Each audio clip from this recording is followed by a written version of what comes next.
ጤና ይስጥልኝ ውድ የኢትዮጵያ ሚዲያ ቤተሰቦች እንዴት ናችሁ? ደህና ናችሁ ወይ? እግዚአብሔር ይመስገን እኔ በጣም ደህና ነኝ። ዛሬ በክፍል 23 ትምህርታዊ ገለጻ ወይም ቪዲዮ መጥቻለሁኝ። ርዕሳችን ኢትዮጵያ የቅድስት ድንግል ማርያም የአስራት ሀገር ናት ማለት ምን ማለት ነው በሚለው ላይ ነው ዛሬ የምንነጋገረው። በአምስት ዋና ዋና ርዕሰ ጉዳዮች ላይ ነው የሚያጠነጥነው የዛሬው የምንነጋገርበት።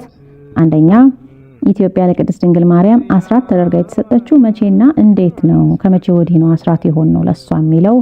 ሁለተኛው በምን ምክንያት አስራት ተደርጋ ተሰጠች? ለምን ሌላ ሀገር ለቅድስት ድንግል ማርያም አስራት ተደርጋ አልተሰጠችም? ሶስተኛ ከየት እስከ የት ያለው የኢትዮጵያ ክፍል ነው አስራት ተደርጎ የተሰጠው? አራተኛ ኢትዮጵያ አስራት ሀገሯ ስለሆነችና ህዝቡም ህዝቧ ስለሆነ የቅድስት ድንግል ማርያም ስልጣን በሀገሪቱና በህዝቧ ላይ ምንድነው? እና አምስተኛ ኢትዮጵያ የቅድስት ድንግል ማርያም አስራት መሆኗን ብንክድስ ወይም በመካዳችንስ አብዛኞቻችን ስለካድን ማለት ነው ጉዳቱ ምንድነው የሚሉት አምስት ዋና ዋና ጉዳዮች ላይ ነው የምንነጋገረው ማለት ነው። እስከ መርሃ ግብሩ ፍጻሜ ድረስ አብራችሁኝ ቆዩ። ደግሞ ሼር ማድረግ፣ ላይክ ማድረግ፣ ሰብስክራይብ ማድረግ እንዳትረሱ። አስተያየትም ጻፉ፣ ለሌሎች አጋሩ። በጣም ጠቃሚ ብዙ ርዕሰ ጉዳዮችን ነው ይዤላችሁ እየመጣው ያለሁት። እናም በደንብ ተሳተፉ፣ መልእክቱን አስተላልፉ ለማለት ወዳለሁኝ። አብራችሁኝ ቆዩ።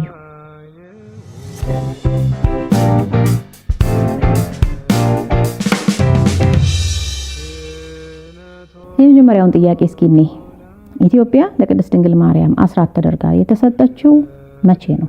እንዴት ነው የተሰጠችው የሚለውን እኔ በመጀመሪያ ደረጃ ኢትዮጵያን ለቅድስት ድንግል ማርያም አስራት አድርጎ የሰጣት ልጇ መድኃኔዓለም ኢየሱስ ክርስቶስ ራሱ ነው። ብዙዎቻችን የኦርቶዶክስ ተዋሕዶ እምነት ተከታዮች እንደምናውቀው በዋናነት ሲተረክ እንደምንሰማው ጌታችን መድኃኒታችን ኢየሱስ ክርስቶስ በሕፃንነቱ ማለትም በእስራኤል ሀገር ገና ከመቤታችን ተወልዶ ሕፃን ሳለ ሄሮድስ ሕፃናትን በመጨፍጨፉ ለእስራኤል ለአይሁድ ንጉስ ተነስቷል ወይንም ንጉስ ተወልዷል የሚለውን በመስማቱ ምክንያት ስለተሸበረ ባደረሰው እንግዲህ የሽብር ጭፍጨፋ ማለት ነው ያንን ሸሽቶ በመቤታችን በቅድስት ድንግል ማርያም ጀርባ ታዝሎ ከቅዱስ ዮሴፍና ከቅድስት ሰሎሜ ጋራ መጀመሪያ ወደ ግብጽ ከዛ ወደ ኢትዮጵያ እንደመጣ ይሄንን ታሪክ በሰፊው እንማራለን።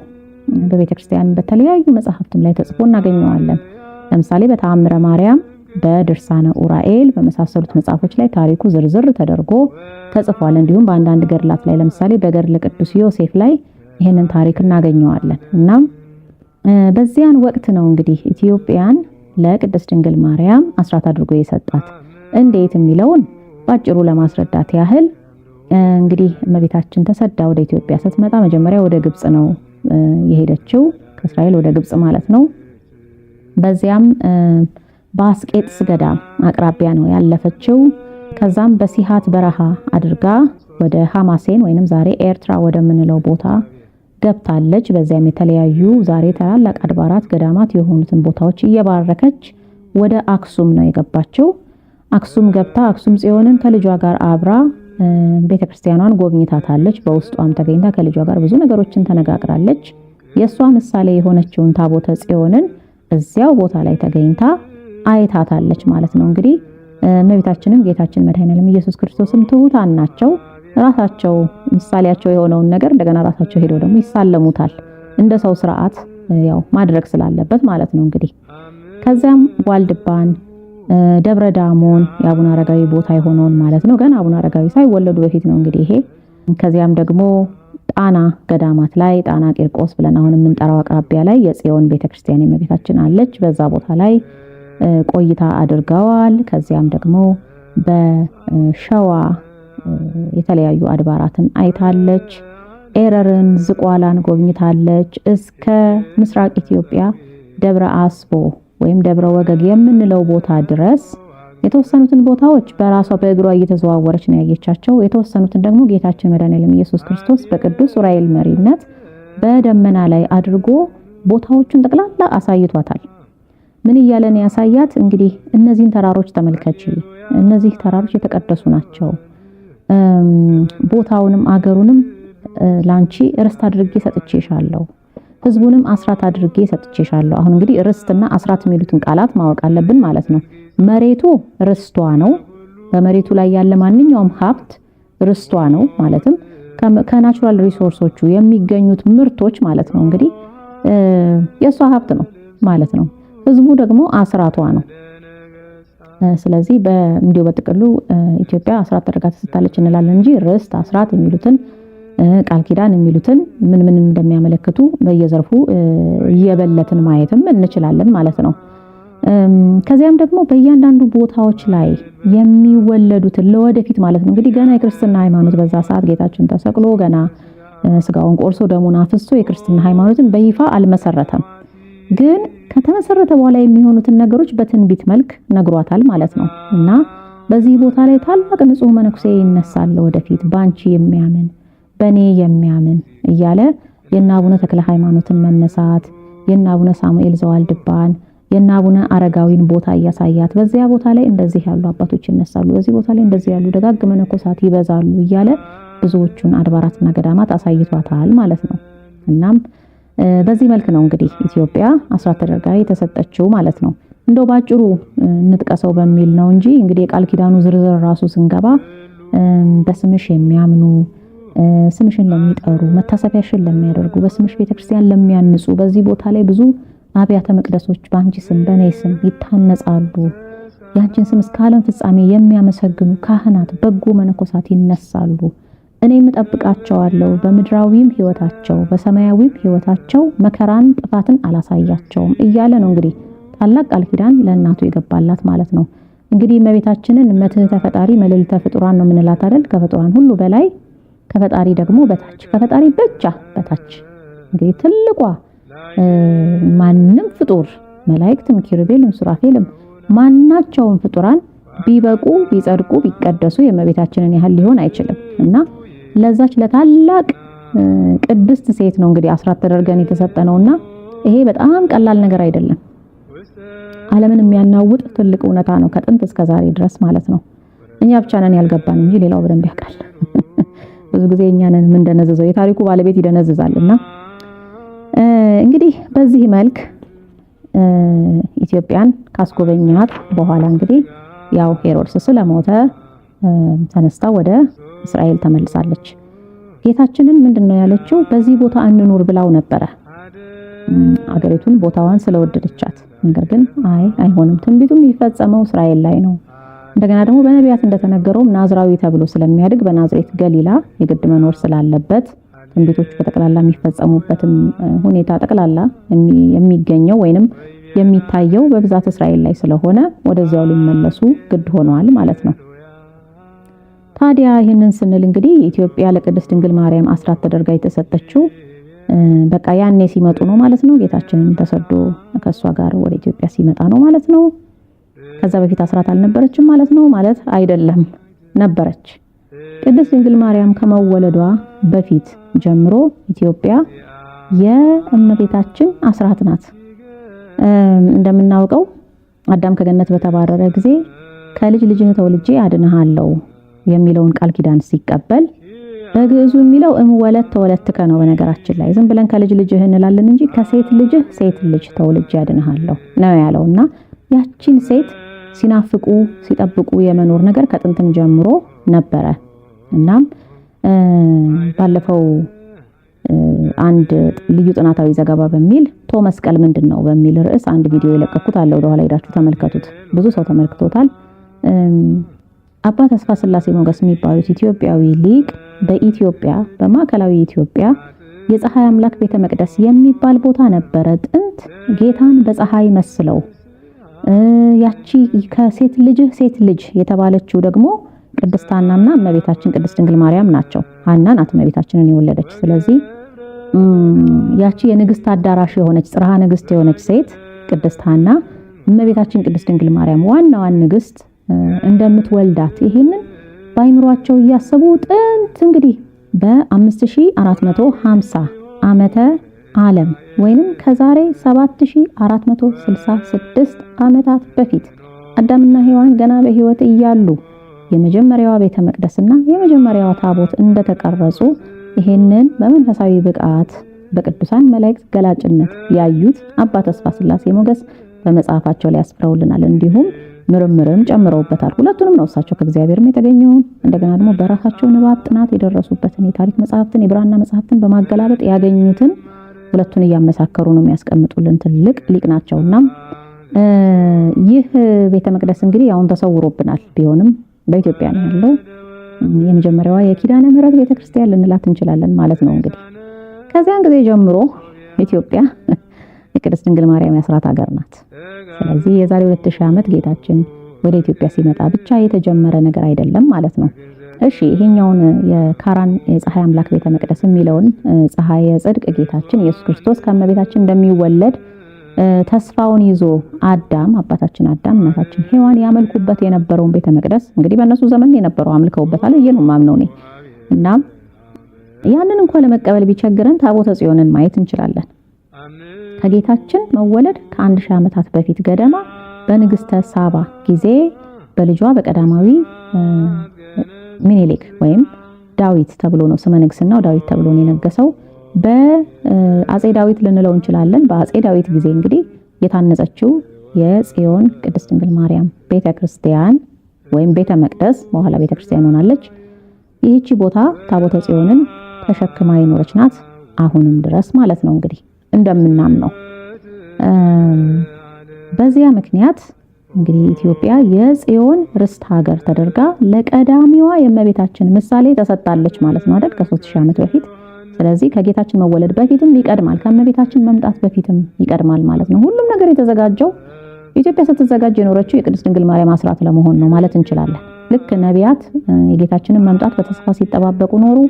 ከነሱ በኋላ ሐዋርያት ደግሞ የእሱን መምጣት ሲሰብኩ ኖሩ። ስለዚህ ግማሾቻችን የሚመጣውን እያሰብን ግማሾቻችን የመጣውን እያሰብን አንድ ነገር ነው የምንኖረው ማለት ነው። ስለዚህ ኢትዮጵያ የቅድስት ድንግል ማርያም የአስራት ሀገር ናት ስንልም ቀድመው ከሷ በፊትም የምትመጣውን እናት ወይንም ያችን ሴት ልጅ እየጠበቁ የኖሩ አሉ ከሷ በፊት ወይም ከኛ በፊት። እሷ ከመጣች በኋላ ደግሞ እኛ አለን የመጣችውን እያሰብን የምንኖር ማለት ነው። ስለዚህ ዓለም ከተፈጠረና አዳም ተስፋ ከተሰጠው ጊዜ ጀምሮ የጀመረ ነው ማለት ነው የኢትዮጵያ አስራት ሀገርነት ለቅድስት ድንግል ማርያም። ለዚህ እንግዲህ አንዳንድ ጊዜ መጽሐፍ ቅዱሳዊ ማስረጃ የሚፈልግም ይኖራል። ጌታችን ኢየሱስ ክርስቶስ ወደ ግብጽ ነው እንጂ ወደ ኢትዮጵያ መጥቷል እንዴ የሚሉ አሉ። መጽሐፍ ቅዱስ ላይ ያለውን ብቻ እናምናለን የሚሉ ማለት ነው በተለይ የፕሮቴስታንት እምነት ተከታዮች። በዚህ አጋጣሚ ልታዩም ስለምትችሉ አስተያየት መስጫም ላይ ብዙ ጥያቄ ስትጽፉ ስለማያችሁ እንግዲህ ለስንት ሺህኛ ጊዜ ማለት ነው መልስ ልስጣችሁ። ብዙ መምህራን ከዚህ በፊት መልስ ሰጥተውበታል።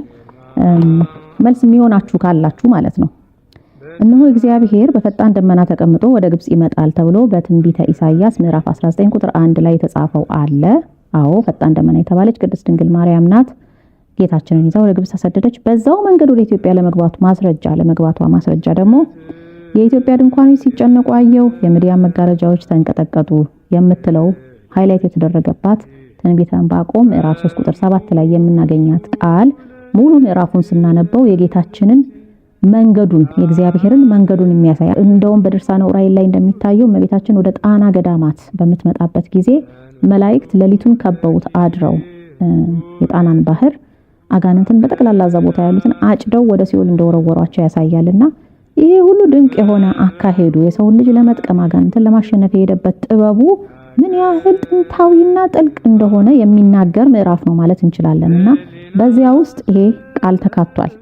ሌላው ደግሞ ሊቀ ሊቃውንት አለቃ እያሌው ታምሩ በረከታቸው ይደርብንና ወላዲተ አምላክ በኢትዮጵያ በሚል በጻፉት መጽሐፍ ውስጥ ንግስተ ሳባ ወይም ማክዳ ከጠቢቡ ሶሎሞን ጋር ተገናኝታ በተመለሰች ጊዜ ጠቢቡ ሶሎሞን ከሷ የወሰዳቸው ስለሷ ያያቸው ትንቢቶች ነበሩ። ማለትም የእስራኤል ዙፋን ወደ ኢትዮጵያ እንደሚሄድ ታቦተ ጽዮን ወደዛ እንደምትሄድ ተረድቷል። ፀሐይ ከእስራኤል ተነስታ ወደ ኢትዮጵያ ሄዳ ለዘላለም በዛ ስታበራ አየሁ ነው ያለው።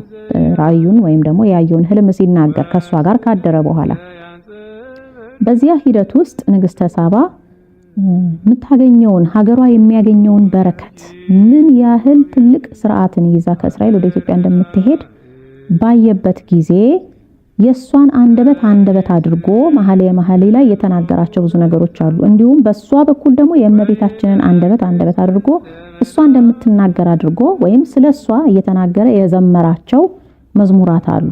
ከነዚህ ውስጥ አንዱን ብቻ ነው ተጠቅስላችሁ የጌታን ወደ ኢትዮጵያ መምጣት ንግስተ ሳባን ወክሎ የዘመረው ብለው የሊቃውንት አለቃ አያሌው ታምሩ በመጽሐፋቸው ላይ ያስረዱት ማለት ነው። መኃልየ ምዕራፍ 2 ቁጥር 8 ላይ ምን የሚል ቃል ታገኛላችሁ? ቃል ወልድ ወንድሜ ሆይ እነሆ እርሱ በተራሮች መካከል እየዘለለ በኮረብቶች ላይ እየተንከባለለ ይመጣል ብላ ጌታችን መድኃኒታችን ኢየሱስ ክርስቶስ ከ1000 ዓመት በኋላ ሀገሯ ላይ መጥቶ በመጠነ ሕፃናት እንደ ሕፃንነቱ በየኮረብታው እየዘለለ እየተጫወተ የሚፈጽመውን ስርዓት በስደቱ ጊዜ የሚሆነውን ነገር በትንቢት መልክ እንዳየች ያንን ወክሎ የተናገረላት ቃል ነው ጠቢቡ ሰሎሞን ብለው አለቃ አያሌው ወላዲተ አምላክ በኢትዮጵያ በሚለው መጽሐፍ ላይ ትርጉሙን ፈተውታል። ሌሎችም ብዙ ንግስተ ሳባ የተናገረቻቸው ወይም እሱ ስለሷ የተናገራቸው ቃላት በመኃልየ ላይ ይገኛሉ። ግን ዓላማችን ስላልሆነ ዛሬ ወደዛ ውስጥ አንገባ። ሌላው ደግሞ ከጌታችን መወለድም በፊት ኢትዮጵያውያን የእግዚአብሔር ሀገር እንደነበሩ የእግዚአብሔር ርስት እንደሆኑ የሚያሳየን እንደው ለማስረጃ ያህል አንድ ልጥቀስ ብዬ ነው። እናንተ እስራኤላውያን ለኔ እንደ ኢትዮጵያ ልጆች አይደላችሁምን ተብሎ ትንቢተ አሞጽ ምዕራፍ 9 ቁጥር 7 ላይ የተነገረው ቃል የእግዚአብሔር ቃል ታላቅ ነገር ነውና በጣም ስታስቡት የሚደንቅ ነገር ነው። እንደውም እስራኤላውያን አንዳንዴ የኢትዮጵያን ሕዝብ ያህል እንደ ርስቱ አይቆጥረንም ብለው እንደሚያስቡም ጭምር የሚያሳይ ቃል ነው ይሄ እና ቀላል ነገር አይደለም። እንግዲህ እነዚህ ለምልክት የቀሩልን ናቸው። ብዙ የወጡ አሉ ከመጽሐፉ ውስጥ ተብሎ ነው የሚነገረው። ኢትዮጵያን የተመለከቱ የወጡ ቃላት ከመጽሐፍ ቅዱስ ላይ ብዙ አሉ ብለው እንግዲህ ጥንታዊ መጽሐፍትን ያገላብጡ ሊቃውንት ይናገራሉ። ለወደፊት ብዙ የምንሰማበት ጊዜ ይመጣል ብዬ ተስፋ አደርጋለሁ። የእንግሊዝ የመጽሐፍ ቅዱስ ማህበር የሚያሳትምልንን ከዛ መጽሐፍ ቅዱስ የምንላቀቅበት ዘመን ይመጣል ብዬ ተስፋ አደርጋለሁ። ስለዚህ እንግዲህ ኢትዮጵያ አክሱም ጽዮንን ብቻ ስለጠቀስኩኝ በአክሱም ጽዮን ብቻ ገድባችሁ እንዳታዩት። በኦሪት መስዋዕት ይሰዋባቸው የነበሩ ብዙ ቦታዎች አሉ። ጎጃም ውስጥ መርጦ ለማርያም አለች፣ ደቡብ ውስጥ ብርብር ማርያም አለች፣ የጣናዋ ጽዮን ጠቅሻታለሁኝ፣ በወሎም ውስጥ ነበሩ። እነዚህ ትልልቅ ቦታዎች የጽዮን ርስት እንደነበርን የሚያሳዩ ናቸው ማለት ነው። እሺ ወደ ሁለተኛው ጥያቄ እንለፍ። በምን ምክንያት ነው ኢትዮጵያ ለቅድስት ድንግል ማርያም አስራት ተደርጋ የተሰጠችው? ለምን ሌላ ሀገር አልተሰጠም? ለምሳሌ ግብጽ ወይም እስራኤል ወይም ሮም ወይም ሌላ ሀገር ለምን አልተሰጠም? እንን ጥያቄ ልናነሳ እንችላለን። ብዙ ምክንያቶች አሉ። ከነዛ ውስጥ ግን አጭር አድርጌ መዘረዝርላችሁ የሚከተሉትን ነው። ወደ 6 ያህል ምክንያቶች ልጥቀስላችሁ። እንግዲህ በንባብ በቀላሉ የምናገኛቸው ነገሮች ናቸው እነዚህ። ጥልቅ የሆኑ መንፈሳዊ ምስጢራት ብዙ ይኖራሉ። ግን ይሄ ከላይ እንደው ድርሳናትን እንኳን ስናገላብጥ የምናገኛቸው ናቸው። አንደኛ ጌታችን ሳያዩት እንደሚያምኑበት ስለሚያውቅ ይሄንን ያው ድርሳነ ዑራኤል ላይ ተመዝግቦም ታገኙታላችሁ። ለእናቱ ሲነግራት ምንድነው ያላት? የዚህ ሀገር ሰዎች ሳያዩኝ ያምኑብኛል። ካንቺ በድንግልና መወለዴን የባህሪ አምላክነቴን እንዲሁም በቀራንዮ ላይ ተሰቅዬ የማደርገውን የድህነት ስራ ሳያዩኝ ያደረኳቸውን ተአምራት ሳያዩ ለሳይ የተደረገውን ነገር እነሱ ጋር ሳላደርግ ያምኑብኛል። ይሄ እንግዲህ አንድ ኢትዮጵያንና ኢትዮጵያውያንን ያስመረጠ ምክንያት ነው። እንደምታውቁት ሳያዩኝ የሚያምኑ ብፁዓን ናቸው የሚለው ቃል ያው መጽሐፍ ቅዱስ ላይ እንግዲህ የቱ ጋር ነው ያለው እንደማትሉኝ ተስፋ አደርጋለሁ። ስለ ኢትዮጵያ መሆኑ በምን ይታወቃል የሚልም ጥያቄ አያስፈልገንም። ምክንያቱም ከኢትዮጵያውያን ውጪ ማንኛውም ጌታን ሳያያመነ ሁሉ ብዙ ነው። አይቶ ያመነም ብዙ ነው። አይቶም እኮ ማያምን አለ። ነገር ግን አንዱ ምክንያት ሳያዩ የሚያምኑ ስለሆኑ ሐዋርያትን ሳይገድሉ ወይም ደግሞ ሐዋርያት መተው ገና ማሳመን ሳይጠበቅባቸው አምነው የተገኙ ስለሆኑ ሬዲ ስለሆኑ ማለት ነው። ብዙም ከሰል አልፈጁ። ኢትዮጵያዊ ጃንደረባ አንድ ትልቅ ምሳሌ ነው። ሐዋርያው ማቴዎስም ሐዋርያው በርቶሎሜዎስም ሐዋርያው ቶማስም በተለያየ ጊዜ ወደ ኢትዮጵያ መጥተዋልና በሚመጡበት ጊዜ ህዝቡ ለአምልኮተ እግዚአብሔር ሬዲ ሆኖ ነው የሚያገኙት እና ከጣዖት አምልኮ ለማላቀቅ ይሄን ያህልም በቃ እንደሌላው ሀገር በመጋዝ ተሰንጥቀው በእሳት ተለብልበው ለጣዖት ስገድ አልሰግድም 3 ሞተው ተነስተው ምናምን አይደለም። በነገስታት ድጋፍ ነበር ወዲያውኑ የክርስትና እምነትን ለማሰራጨት የሚችሉት። እንደውም ያስቸግሩ የነበሩት ሀገር ውስጥ የነበሩት አይሁዶች፣ ምክንያቱም ስርዓታችን ሊቀየርብን ነው በሚል ፍርሃት አክሱም ዙሪያ ላይ የነበሩ የይሁዲ እምነት ተከታዮች ያንን የኦሪቱን ስርዓት አንለቅም በማለት ያስቸግሩ ነበር። እንዲሁም አንዳንድ አረማውያንም ሊያስቸግሩ ይችላሉ። ከዛ ውጪ ግን ህዝቡ ዝግጁ ሆኖ ስለሚያገኙት የማንንም ሐዋርያ ደም ሳያፈሱ ተቀብለዋል። ቅዱስ ማቴዎስ ኢትዮጵያ ውስጥ ነው ሰማዕትነት የተቀበለው የሚለውን ውሸት እንዳታምኑበት ደጋግሜ እናገራለሁ። ይሄንን ካቶሊኮች ናቸው ይሄንን ያሰራጩት። በውጭው ዓለም በየቴክስት ቡኩ ላይ አለ። ይሄ በጣም በሚያሳዝን ሁኔታ ማለት ነው። የሚሞግት ካለ ይሞግት። እንግዲህ ሶስተኛ ምክንያት ከቀኝ ጎኑ ስለሚፈሰው ደሙ ፈንታ አንገታቸውን ለስለት ስለሚሰጡና ደማቸውን ስለሚያፈሱ ብዙ ኢትዮጵያውያን የማይመስሉን ሰማዕታት በሮምም ነበሩ፣ በፋርስም ነበሩ፣ በግብጽም ነበሩ። እኛ ቅዱሳን ሰማዕታት ብለን እንዘክራቸዋለን፣ እናከብራቸዋለን። በስንክሳሮቻችን በመዛግብቶቻችን ውስጥ አሉ። ትውልደ ኢትዮጵያውያን መሆናቸውን ግን የማናቃቸው ታላላቅ ቅዱሳን አሉ። ከሰማዕታት ወገን ሮማውያን ብቻ ወይ ግሪካውያን ብቻ የሚመስሉን አሉ። ይሄንን ለወደፊት እንግዲህ በደንብ የኢትዮጵያን ታሪክ ያጠኑ አባቶች ሲነሱ ይነግሩን ይሆናል ብዬ ተስፋ አደርጋለሁኝ። እኔ አንዳንድ ሰምቻቸው የገረሙኝ አሉ፣ ግን በደንብ እስካጣራ ድረስ ይሄን አልገልጽላችሁም። ዞሮ ዞሮ ግን እዚህ ላይ ግን ጌታችን ተናግሮት ታገኙታላችሁ። በሰማዕትነትም ቀዳሚዎች ነበሩ ኢትዮጵያውያን ሰማዕትነት በመቀበል። እንደውም አንዳንድ ጸሐፊዎች ሲጽፉ የሚገርማችሁ ነገር ምን ይላሉ መሰላችሁ? ዘመናዊያን ቴዎሎጂሽያኖች ሲጽፉ የክርስትና እምነት በነ ኔሮን ቄሳር፣ በነ ዲዮቅልጥያኖስ፣ በሌሎችም አሳዳጆች በነ ድርጣድስ፣ በነ ሰባው ነገስታት፣ በነ ዱዲያኖስ ማንም እኮ ያልተባበረ እኮ የለም ክርስትናን ለማጥፋት በመጀመሪያዎቹ ክፍለ ዘመናት ማለት ነው። በግኖስቲኮች፣ በሚናሚኖች የጣዖት አምላኪ ማህበራት ተንሰራፍተው የነበሩ በዓለም ዙሪያ የነበሩ እነዚያ ሁሉ ክርስትናን አፍነው አድቅቀው ሳይጥሉት ራሱ ክርስትና ተንሰራርቶ ሊቀጥል የቻለው የዛን ያህል ቻሌንጅ እያለ ሊቀጥል የቻለው በዋናነት አንደኛ የእግዚአብሔር እርዳታ ቢሆንም ሁለተኛ ግን ኢትዮጵያውያን ባደረጉት ተጋድሎ ነው ብለው የመሰከሩ አንዳንድ ጸሐፊዎች አሉ። የሚገርማችሁ ነገር ለምሳሌ ህንደኬ ንግስት ለክርስትና መስፋፋት ምናልባት ትልቅ በጀት በጅታ ፋይናንስ ታደርግ ነበር ይሆናል ብላ ታሪካዊ ስፔኩሌሽን የጻፈች አንዲት ፈረንጅ ቴዎሎጂሻን አርቲክሏን አንብቤ ተገርም ያለው በቅርብ ጊዜ ማለት ነው። እና ሰማዕታትም በትልቁ እንግዲህ አላውያን ነገስታት ክርስትናን እንዳያጠፉ እጅግ በጣም ተዋድቀዋል፣ ከባድ መስዋዕትነትን ከፍለዋል። ስለዚህ አድዋ ላይ ብቻ አይደለም የኛ ነገር ማለት ነው።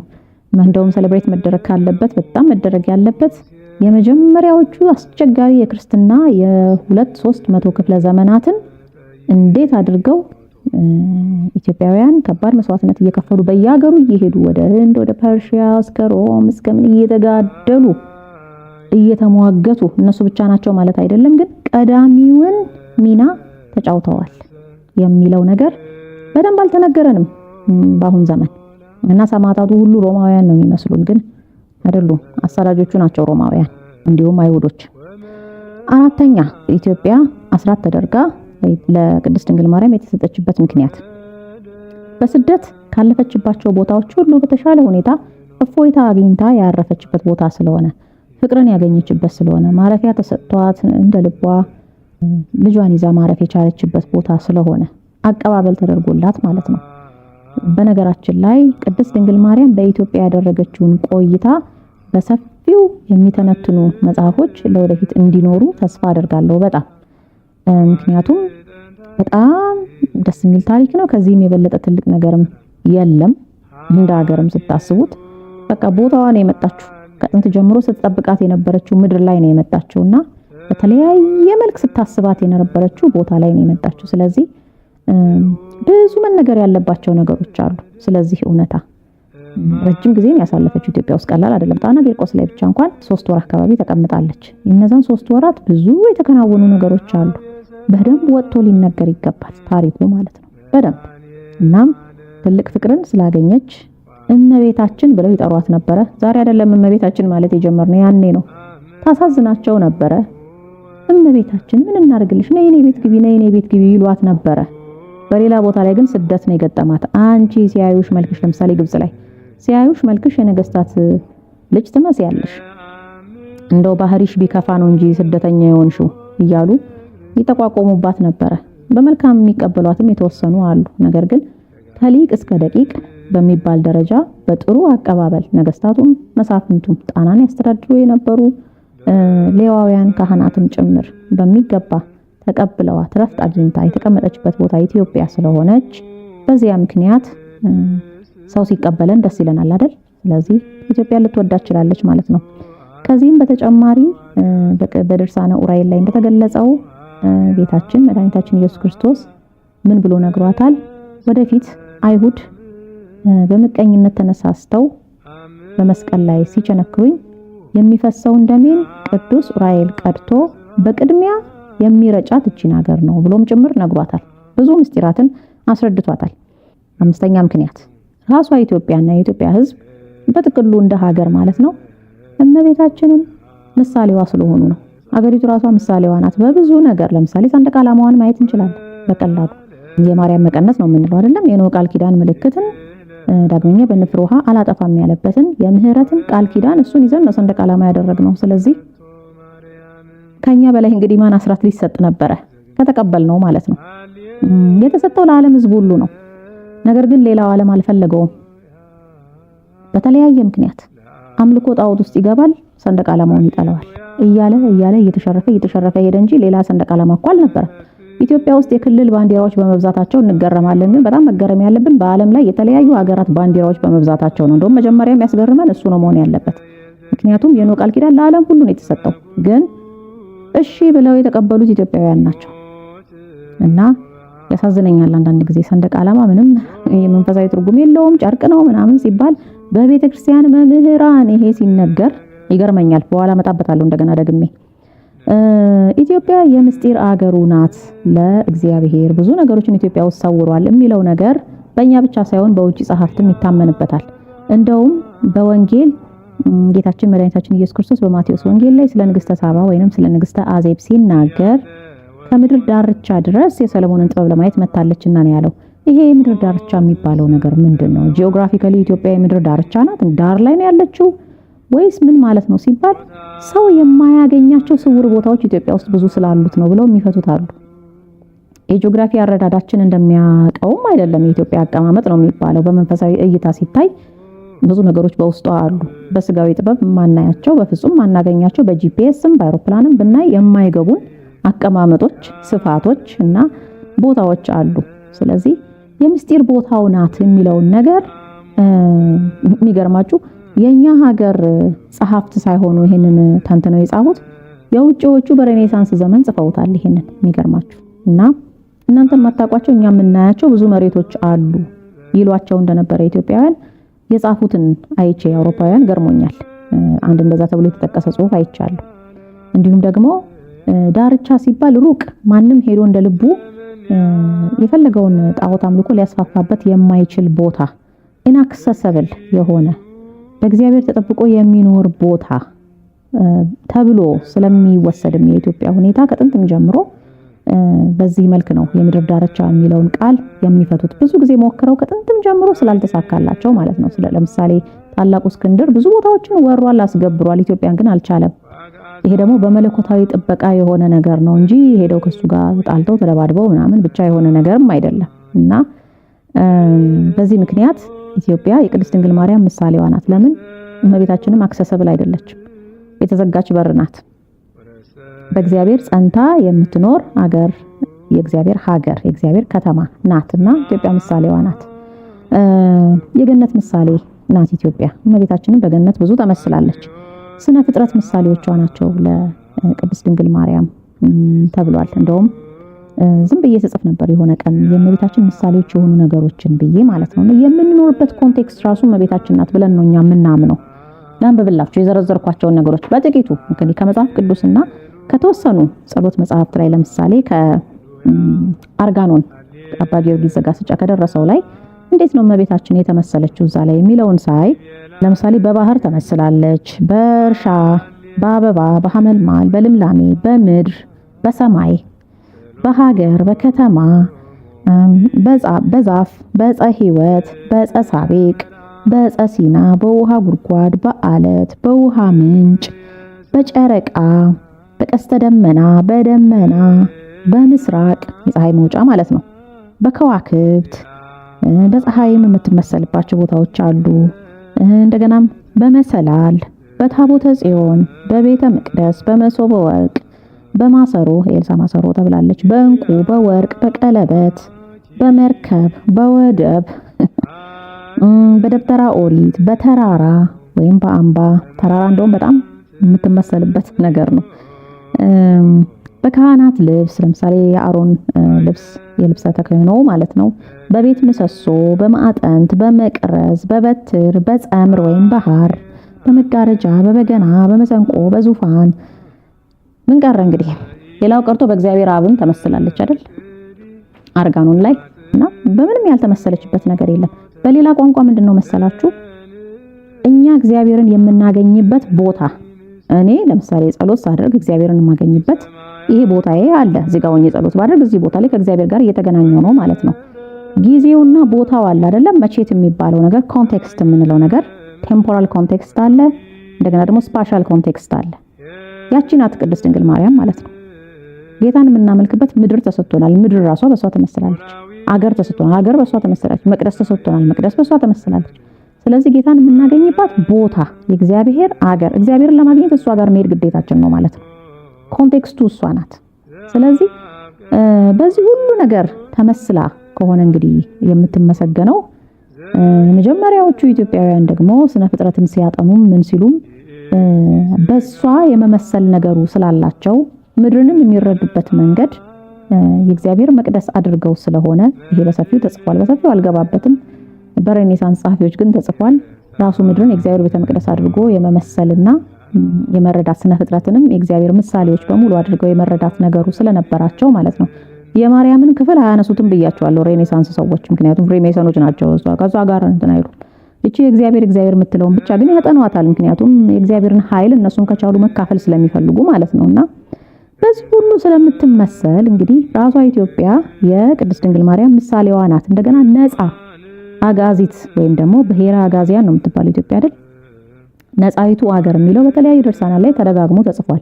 the land of the free ማለት ነው፣ የነፃ ሰዎች ሀገር። ቅድስት ድንግል ማርያምም የማንም ባሪያ አይደለችም። ሌላው ቀርቶ የወንዶች አገልጋይ እንኳን አይደለችም። ከሴቶች መካከል ተለይተሽ የተባረክሽ ነሽ የሚለው ያንን ነው የሚያመለክተው ብለው አለቃ እያሌው ተንትነው የጻፉት ነገር አለ በመጽሐፋቸው ውስጥ። እናም የወንድን ፈቃድ ለመፈጸም የወንድን ስርዓት ወይም የጨቋኝን ስርዓት የባዕዳንን ስርዓት የወደቁ መላእክትን ስርዓት ለመፈጸም ለዛ ለመታዘዝ አይደለም የመጣችው ወደዚህ ምድር ስትወለድ የእግዚአብሔርንና የእግዚአብሔርን ሐሳብ ብቻ ለመፈጸም ነው። ኢትዮጵያም እንደዛው ናት። በሌላ ስርዓቱ ስትኖር አይሆንላትም። የፍሪሜሰኖችና የኢሉሚናቲዎች ፕሮግራም አስፈጻሚ አይደለችም። የእግዚአብሔር ፕሮግራም አስፈጻሚ ብቻ ናት። የትኛው እግዚአብሔር? ከቅድስት ድንግል ማርያም የተወለደው እሷ ጋር ሄደን የምናገኘው ማለት ነው። ምክንያቱም ሌሎች እግዚአብሔር መሰል መናፍስትም ስላሉ ማለት ነው። ዞሮ ዞሮ አምስተኛው ምክንያት እንግዲህ ይሄ ነው፣ አስራት ተደርጋ የተሰጠችበት ኢትዮጵያ ማለት ነው። ስድስተኛና የመጨረሻ በእኔ ነው እንግዲህ ይሄ መጨረሻ ማለት ነው። ሌሎች ብዙ ሊኖሩ ይችላሉ። እስከ ዓለም መጨረሻ የእርሷም ሆነ የልጇ ስም ሲመሰገንባት ስለሚኖር ነው በኢትዮጵያ። ይሄንንም ጌታችን በሕፃንነቱ ለቅድስት ድንግል ማርያም ነግሯታል። እስከ ዓለም ፍጻሜ ያንቺ ስም ይወደስበታል፣ ይቀደስበታል የኢትዮጵያ ምድር። ስፖይለር አለርት ነው ማለት ነው አይደል? እንግዲህ ቅድስት ድንግል ማርያም ስሟ እንዳናነሳ የምትፈልጉ ሰዎች ስፖይለር አለርት፣ እስከ ዓለም ፍጻሜ አይቆምም። ምንም ብትጥሩ አይቆምም ማለት ነው በዚህ ምድር ላይ። ምክንያቱም የእግዚአብሔር ቃል ነው፣ የጌታ ቃል ነው። የጌታ ቃል ደግሞ አይሻርም። በብዙ ቦታዎች ላይ ቅድስት ድንግል ማርያምን ማወደስ ተቋርጧል። በግልጽም በስውርም የሚጠሯት እየመሰሉ ምስጋናዋን ያቋረጡ ብዙዎች አሉ። በቅድስት ድንግል ማርያም ቦታ ሌላ ወይ አርጤምስን ወይ ዳያናን ማምለክ የጀመሩ ብዙዎች አሉ። ግን ከላይ ሲታይ የቅድስት ድንግል ማርያም ውዳሴ ወይም ደግሞ የእሷ ፍቅር ያላቸው ይመስላሉ። ራሱ እግዚአብሔርም ተረስቷል በሌላው ዓለም። እንኳንስ ቅድስት ድንግል ማርያም ወይም ሌሎች ቅዱሳን ቀርተው በሌሎች አማልክት ተተክቷል። ሌላው ቀርቶ ኦርቶዶክስ በምንላቸው ሀገራት ውስጥ እንኳን ለቅድስት ድንግል ማርያም ያላቸው ዲቮሽን አክብሮት በጣም ተሸርሽሯል። ሁለት ምሳሌዎች ብቻ ልጥቀስላችሁ። አንዱ የግሪክ ኦርቶዶክስ የምንላቸው እንግዲህ የካቶሊኩና የኦርቶዶክሱ ዓለም ሻል ባለ ሁኔታ ከኛ ከኦርቶዶክስ ተዋህዶ ጋር የሚጋራው ነገር ተብሎ የሚታሰበው ቅድስት ድንግል ማርያምን ያከብሯታል፣ እነሱም ይጠሯታል ብለን እናስባለን። ግን ጠጋ ብላችሁ ስታዩ በጣም ነው የሚገርመው። አንዱ ግሪካዊ ፕሮፌሰር ምን ብሎናል መሰላችሁ? እኔና ባለቤቴን ውጪ ለትምህርት እያለን አሜሪካ ላይ እኛም ቅድስት ድንግል ማርያምን እንጠራታለን፣ የእናንተ ግን በጣም ይበዛል ታበዙታላችሁ ብሏልና እንግዲህ በደንብ የኦርቶዶክስ ቤተክርስቲያንን ስርዓት የሚያውቅና በዚያም ቤተክርስቲያን ውስጥ የሚያስተምር ብዙ ምርምርን ብዙ አገልግሎቶችን የሚፈጽም ሰው ነው። ዝም ብሎ በውጪ ያለ ግሪካዊ ኦርቶዶክስ አይደለምና የእናንተ በጣም ይበዛል፣ በጣም ለሷ ያላችሁ ዲቮሽን ይበዛል ሲል አስገረመን። ባነን ማለት ነው። ትንሽ ኦርቶዶክስ ሁሉ ለካ አንድ አይደለም ምናምን ብለን ትንሽ ባነን። ሁለተኛ ምሳሌ እሺ የግሪክ ኦርቶዶክስ ራቅ ይላል እንበል፣ ግብጽ እንምጣ። የግብጽ ኦርቶዶክስ ለቅድስት ድንግል ማርያም ትልቅ ቦታ ይሰጣሉ ብለን የምናስባቸው ማለት ነው። በጣም የሚገርም ነገር ነው የገጠመኝ።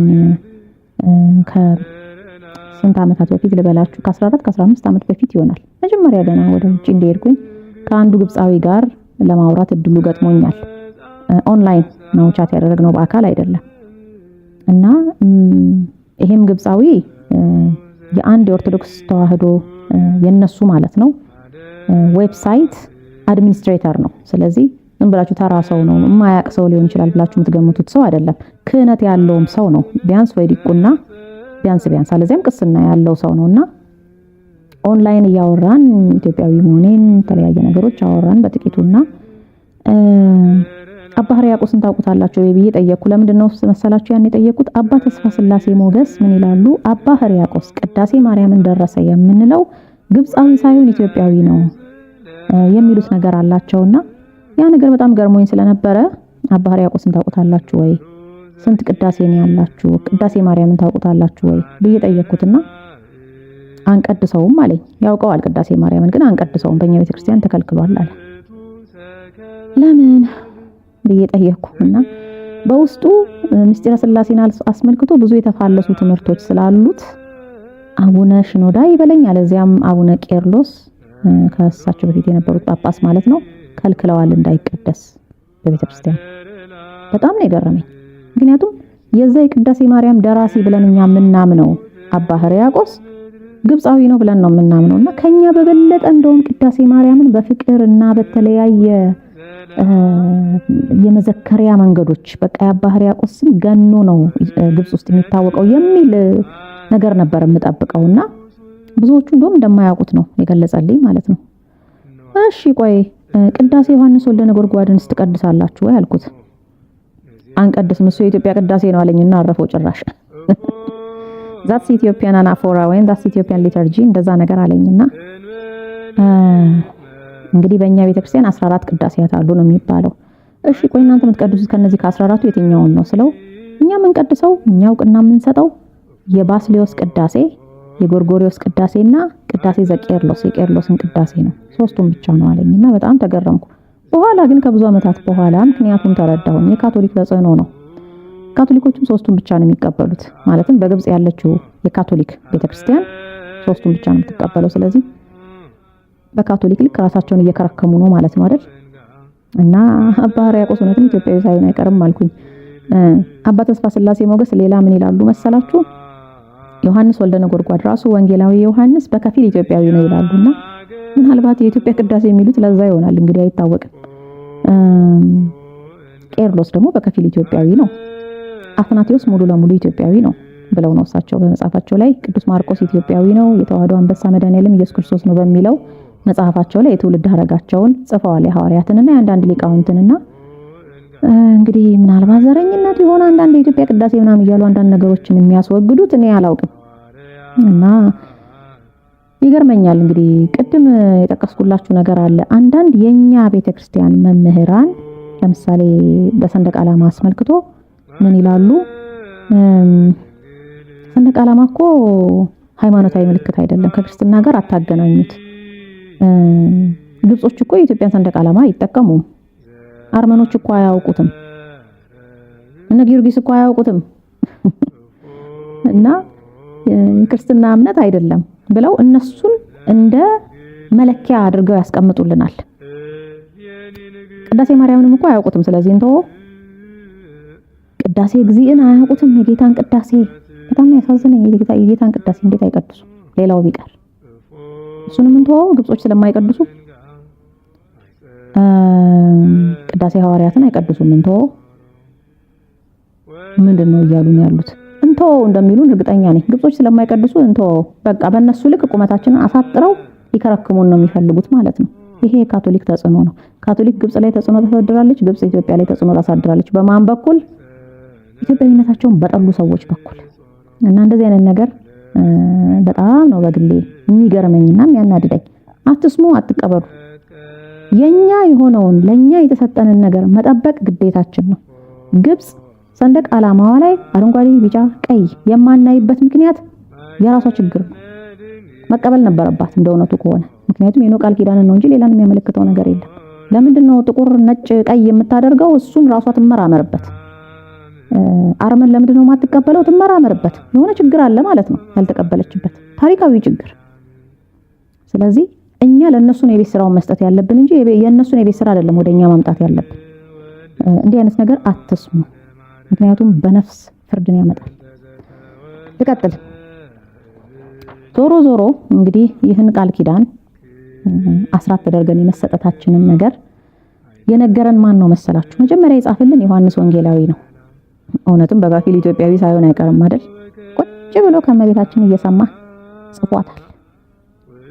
ኢትዮጵያ ሄዳም እንደደረሰባት፣ ምን አይነት እንግልት እንደደረሰባት፣ ምን አይነት በጎ ነገርም ደግሞ እንዳገኘች፣ ጌታችን የሰጣትን ቃል ኪዳን አስራት ተደርጎ እንዴት እንደተሰጠ፣ ህዝቡን እንዴት እንደወደደችው፣ ሁሉንም ነገር እያንዳንዱ ያየችውን ቦታ፣ ያየችውን መከራ፣ የደረሰባትን ነገር ሁሉንም ተርካለት ቁጭ ብሎ ጽፎታል ዮሐንስ ወንጌላዊ።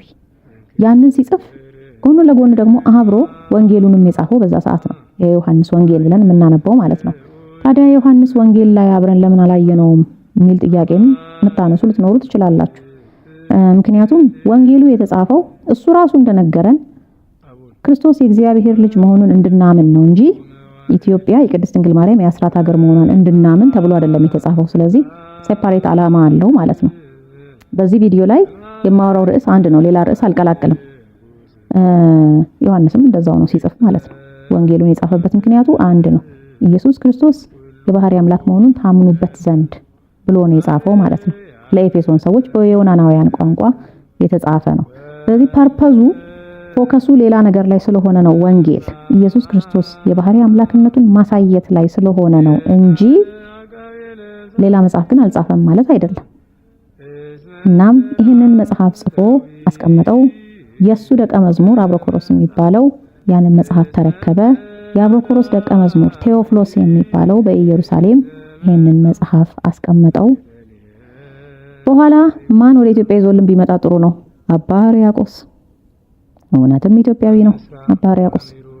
ወደ ኢትዮጵያ ይዞ መጣ። አምጥቶ ቀጥታ ለማን አስረከበ መሰላችሁ?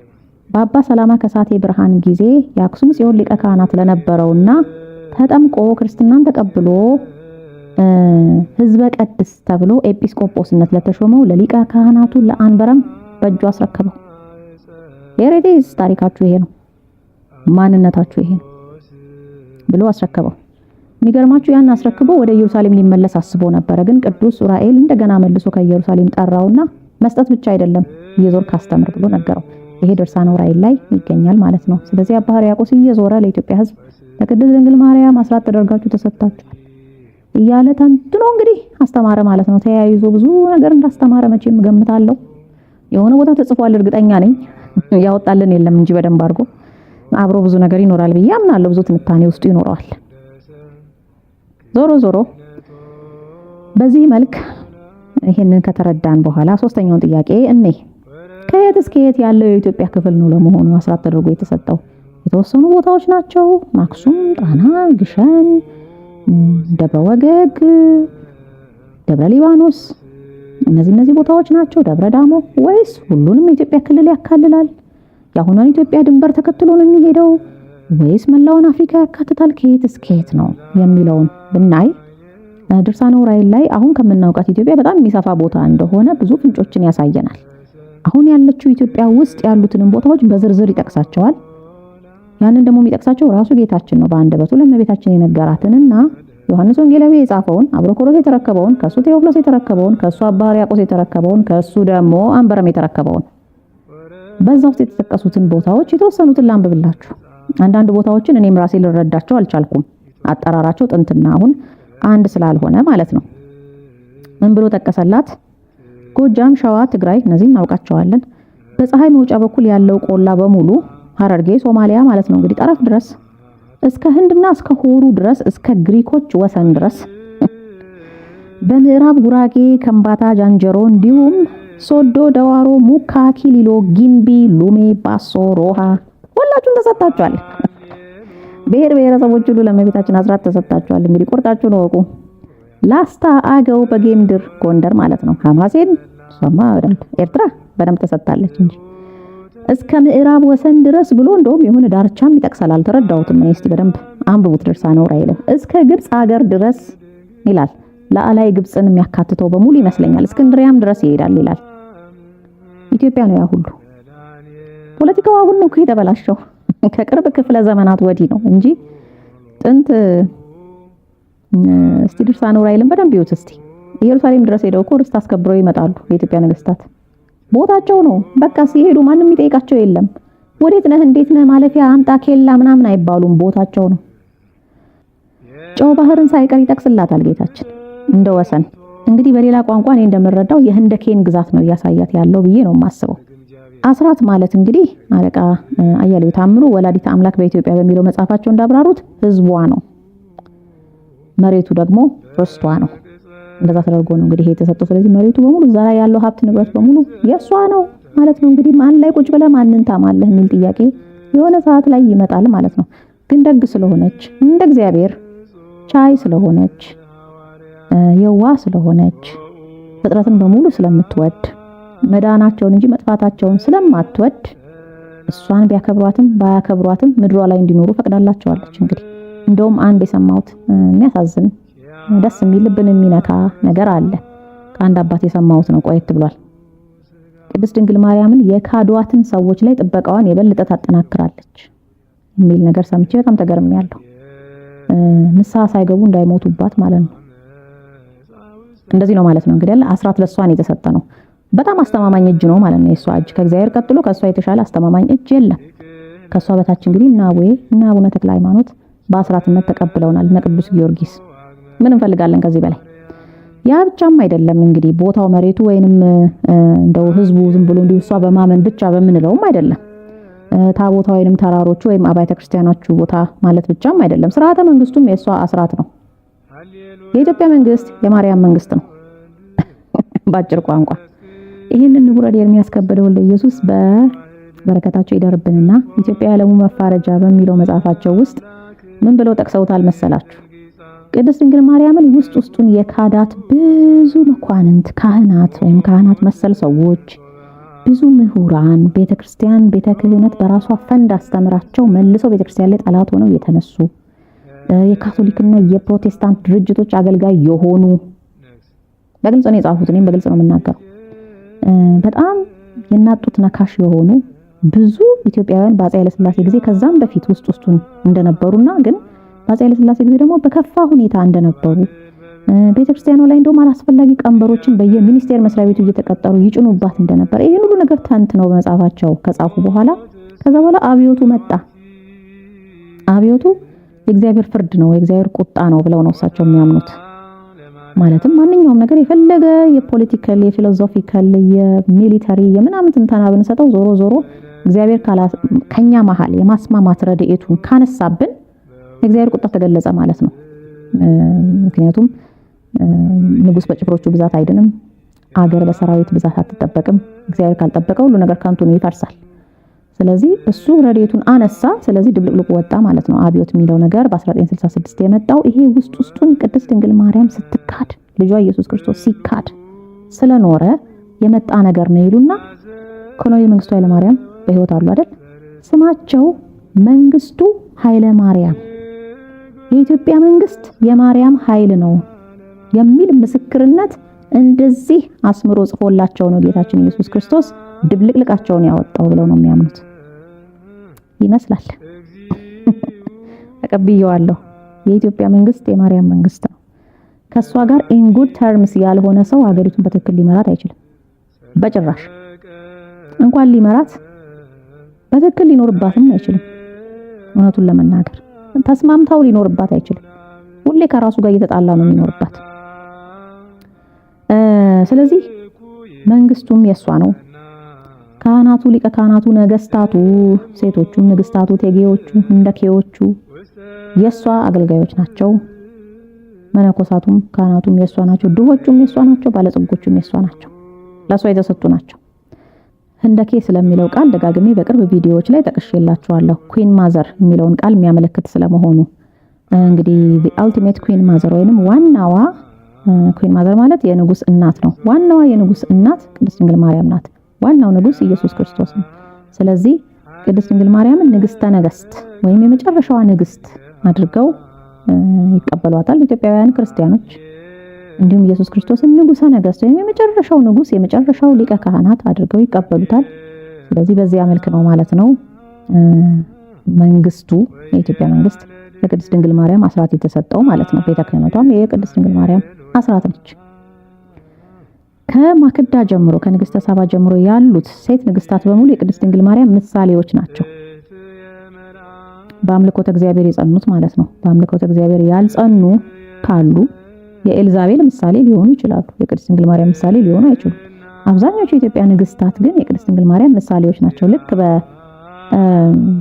በእስራኤል ታሪክ ውስጥ እንደምናየው ቤርሳቤህ ለምሳሌ ጠቢቡ ሶሎሞን የጌታችን መድኃኒታችን ኢየሱስ ክርስቶስ ምሳሌ ነው። ለሱ የተነገሩ ትንቢቶች በኋላ ፍጻሜያቸው ለጌታችን ለኢየሱስ ክርስቶስ ነው የሆነው ማለት ነው። ለምሳሌ በመዝሙረ ዳዊት ምዕራፍ 71 ላይ የሚገኘው ቃል አቤቱ ፍርድህን ለንጉስ ስጥ የሚለው ዳዊት ለልጁ ለሶሎሞን የጸለየው ነው፣ ግን ደግሞ ለጌታችንም የተነገረ ነው እና በብዙ ነገሩ ምሳሌው ነው ማለት ነው። ታላላቅ አባቶች እነ ኖህ፣ እነ ያዕቆብ፣ እነ አብርሃም በተለያየ መልክ በእግዚአብሔር አብ፣ በእግዚአብሔር ወልድ፣ በእግዚአብሔር መንፈስ ቅዱስ በተለያየ ሁኔታ ተመስለዋል። ሴቶቹ ደግሞ ቅዱሳን እነ ሳራ፣ እነ ርብቃ፣ እነ ሌያ፣ እነ ራሄል በእመቤታችን የሚመሰሉበት መንገድ አላቸው ማለት ነው። የኢትዮጵያ ንግስታትም በእግዚአብሔር እስካመኑ ድረስ the same thing ህንደኬዎች በተለይ ብያቸዋለሁ። እንግዲህ የእመቤታችን ምሳሌ ናቸው። ከስማቸው ጀምሮ በሜሮዬ ቋንቋ ኩዊን ማዘር ማለት ነው ብያቸዋለሁ። ማዕረጋቸውም ተልእኳቸውም የሷ ምሳሌ ነው። ይሄን ያህል ሶስተኛው ጥያቄ ላይ ካልን እንግዲህ አራተኛ ኢትዮጵያ አስራት ሀገሯ ስለሆነችና ህዝቡም ህዝቧ ስለሆነ የቅድስት ድንግል ማርያም ስልጣን በሀገሪቱ ላይ ምንድነው? ወይንም ውላችን ምንድነው? እሷ ምን ታደርግልናለች? እኛ ከሷ ምን እናገኛለን? የሚለውን እንዴ ይህን ጥያቄ በግልጽ ለመረዳት እንዲመቸን ኩዊን ማዘር የምትለው ሐሳብ ላይ እንመለስ። ሴቶች ከክርስትና እምነት መምጣት በፊት በአህዛብ ስልጣኔዎች ውስጥ ያሉት በተለይ ለምሳሌ በግሪኮ ሮማን ስልጣኔ ውስጥ፣ በፋርስ ባቢሎን ስልጣኔ ውስጥና በፈርዖኖች ከእግዚአብሔር እምነት ውጪ ምክንያቱም በእግዚአብሔር እምነት ውስጥ የነበሩ ፈርዖኖችም አሉ፣ ግን ከእግዚአብሔር እምነት ውጪ በነበሩት በጠንቋዮች በኢያኔስና በያምብሬስ አይነት ጠንቋዮች ይመሩ በነበሩት ፈርዖኖች በእነሱ ስርዓት ውስጥ የነበሩ ሴቶች ለምን ነገስታት ራሳቸው ሴቶች አይሆኑም? በጣም በበታችነት ነበር የሚኖሩት። በጣም ማይመች ስርዓት ውስጥ ነው የነበሩት። ብዙም ከሰው እኩል አይቆጠሩም። እንደውም የግሪኮ ሮማን ስርዓት በዚህ በጀንደር ስተዲስ ውስጥ ሲጠና በጣም ብዙ አሰቃቂ ነገሮች ውስጡ አሉ።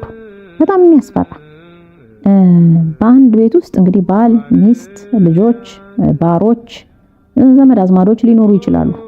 ብዙ ሆነው ሊኖሩ ይችላሉ። ከዛ ውስጥ የመጨረሻውን ቦታ ይዛ የምትገኘው ምናልባት ከባሪያው ትንሽ ከፍ ያለ ቦታ ያላት ሚስትየው ነች።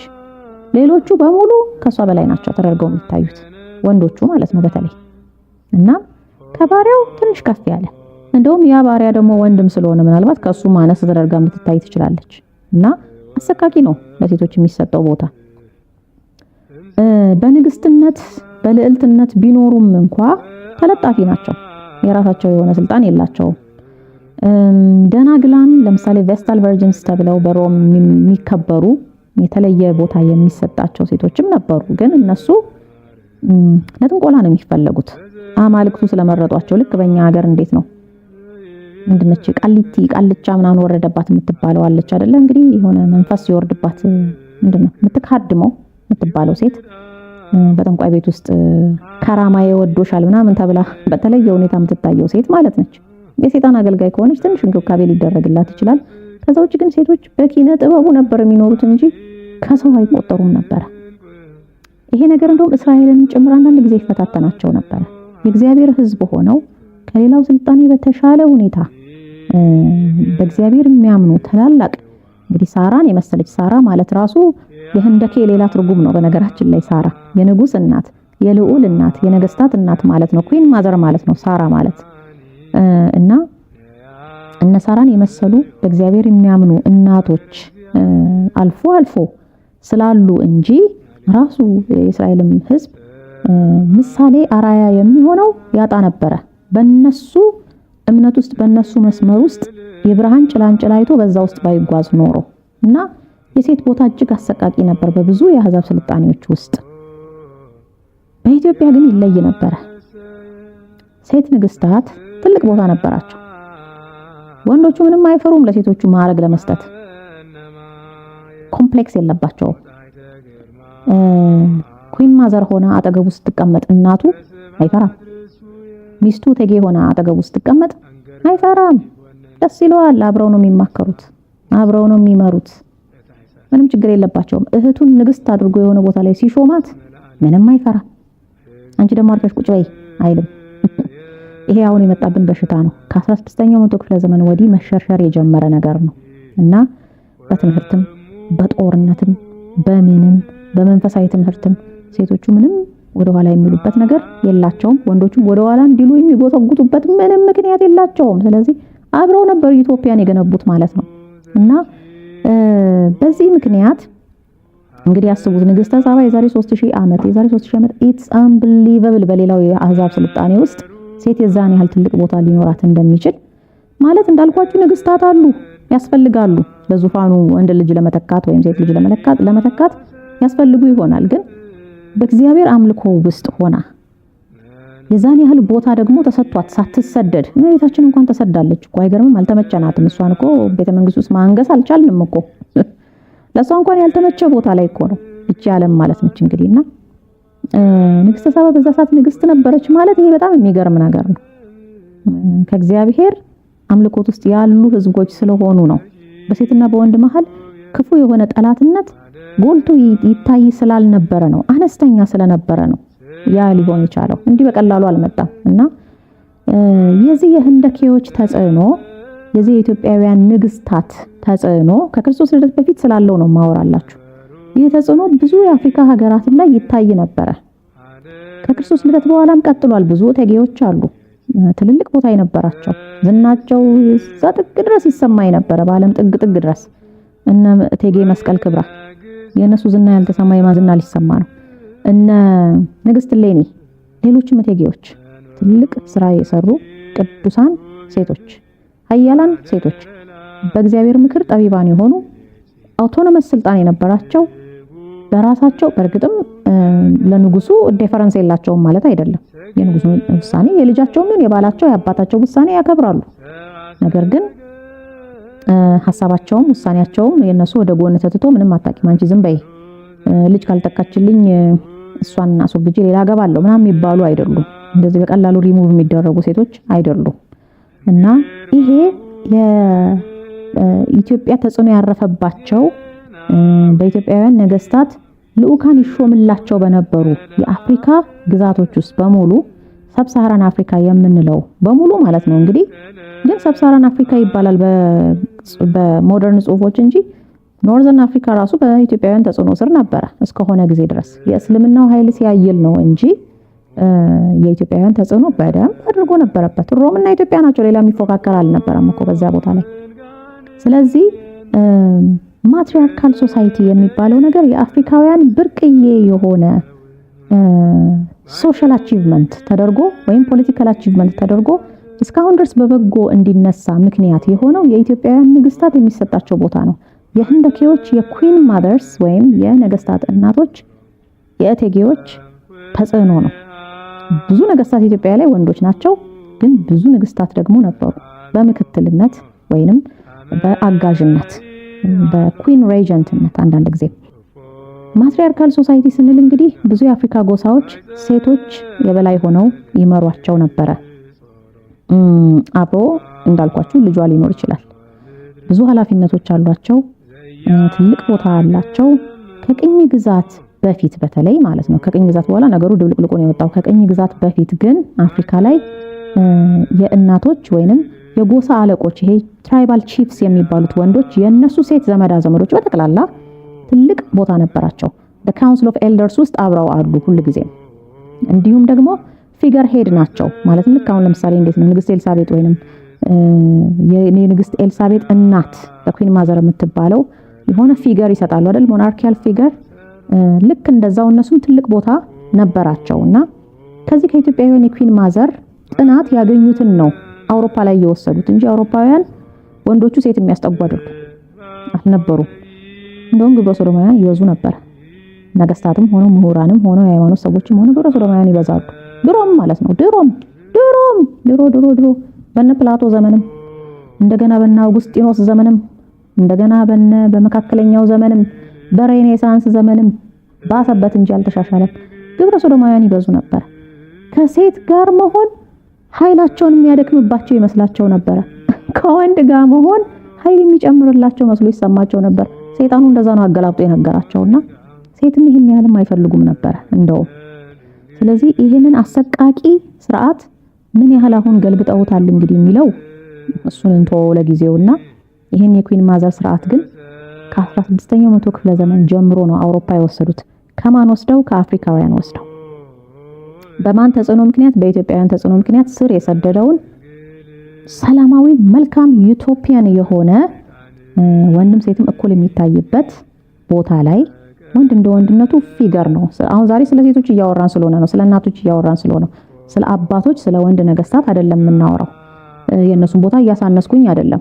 እንደውም አልቲሜትሊ ዋናው ውሳኔ ሰጪው ብዙውን ጊዜ ወንድ ነገስታት ናቸው። ነገር ግን የሴቶቹ ቦታ ቀላል አልነበረም እና ያንን አጥንተው እንደውም ከ1540ዎቹ በፊት ኩዊን ማዘር የሚለው ታይትል ብዙም አይጠቀሙበትም ነበር፣ ብዙም አይታወቅምም ነበር አውሮፓ ላይ ይባላል።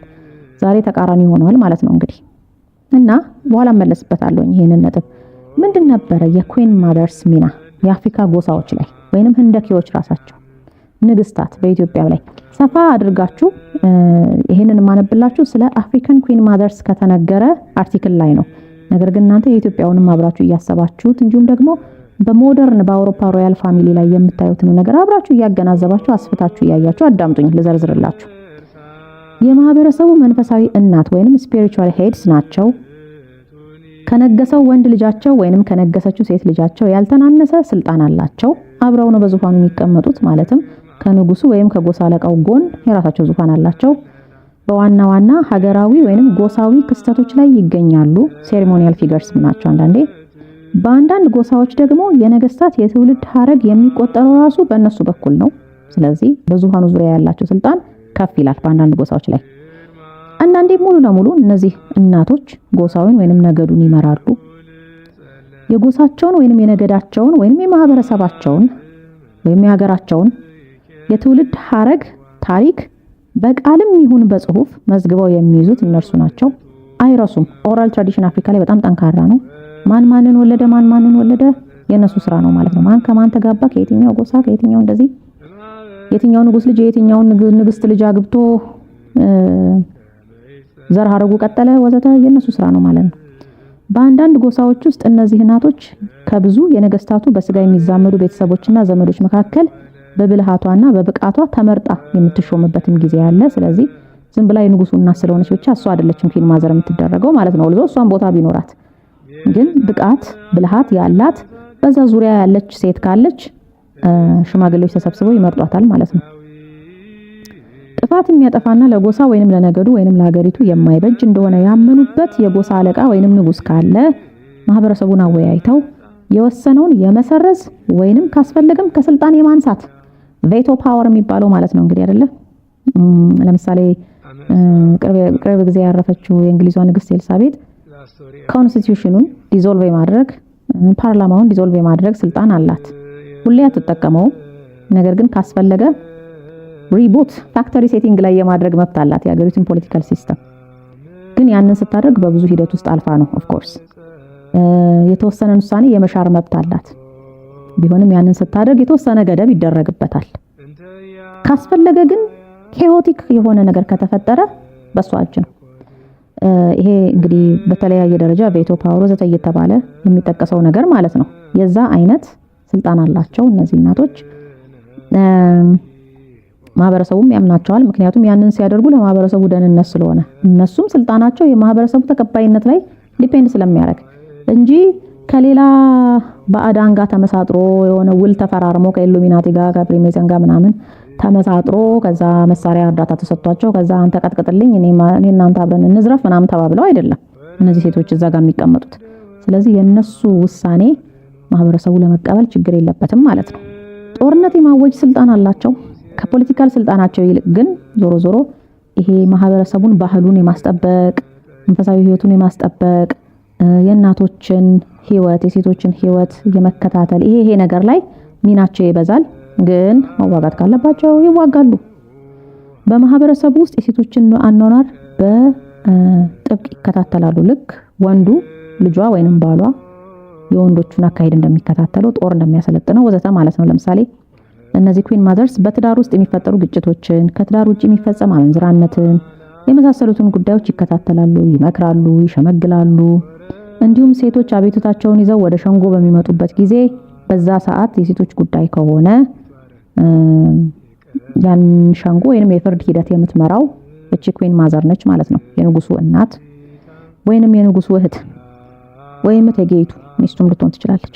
በጥቅሉ የቤተሰብን ጤናማ አኗኗር ይከታተላሉ። ደናግል ሴቶችን ወይም ልጃገረዶችን ለጋብቻ እስኪደርሱ ድረስ በሚያልፉበት የእድገት ሂደት ውስጥ ደህንነታቸውን፣ ስርዓታቸውን ይከታተላሉ፣ መስመር ያስይዟቸዋል። ወጣት ተጋቢዎችን ያሰለጥናሉ፣ ሴቶችን ቤት አያያዝ ያስተምራሉ፣ ወይንም ያንን ሂደት ይከታተላሉ። ያንን የሚያደርጉ ሴቶችን ይመድባሉ ማለት ነው። እያንዳንዳቸው በእያንዳንዷ ሴት ቤት ላይገቡ ይችላሉ፣ ግን ቢያንስ አካሄዱን ይከታተላሉ። ያ መደረጉን ኢንሹር ያደርጋሉ ማለት ነው። መፍትሄ ያፈላልጋሉ። ማህበረሰቡን አኗኗሩን የሚያበላሽ ጠንቅ ካለ ይመክራሉ፣ አቅጣጫ ያመለክታሉ፣ ካስፈለገም እርምጃ ይወስዳሉ። ምክንያቱም ስልጣን አላቸው። ወላጅ አልባ ህጻናት አሳዳጊ የሚያገኙበትን መንገድ ያመቻቻሉ ወዘተ። የሚገርመው ይሄንን ሁሉ ነገር ስታዩት በትንቢት ስለ ቅድስት ድንግል ማርያም ከተነገረው ነገር ጋር አብሮ የሚሄድ ብዙ ነገር አለው። አንድ ምዕራፍ ብቻ ላንብብላችሁ። ብዙ ትንታኔ ውስጥ መግባት ስለማያስፈልግ እናንተ በራሳችሁ ልትመረምሩት ስለምትችሉ በፈለጋችሁት ጥልቀት ሄዳችሁ ማለት ነው።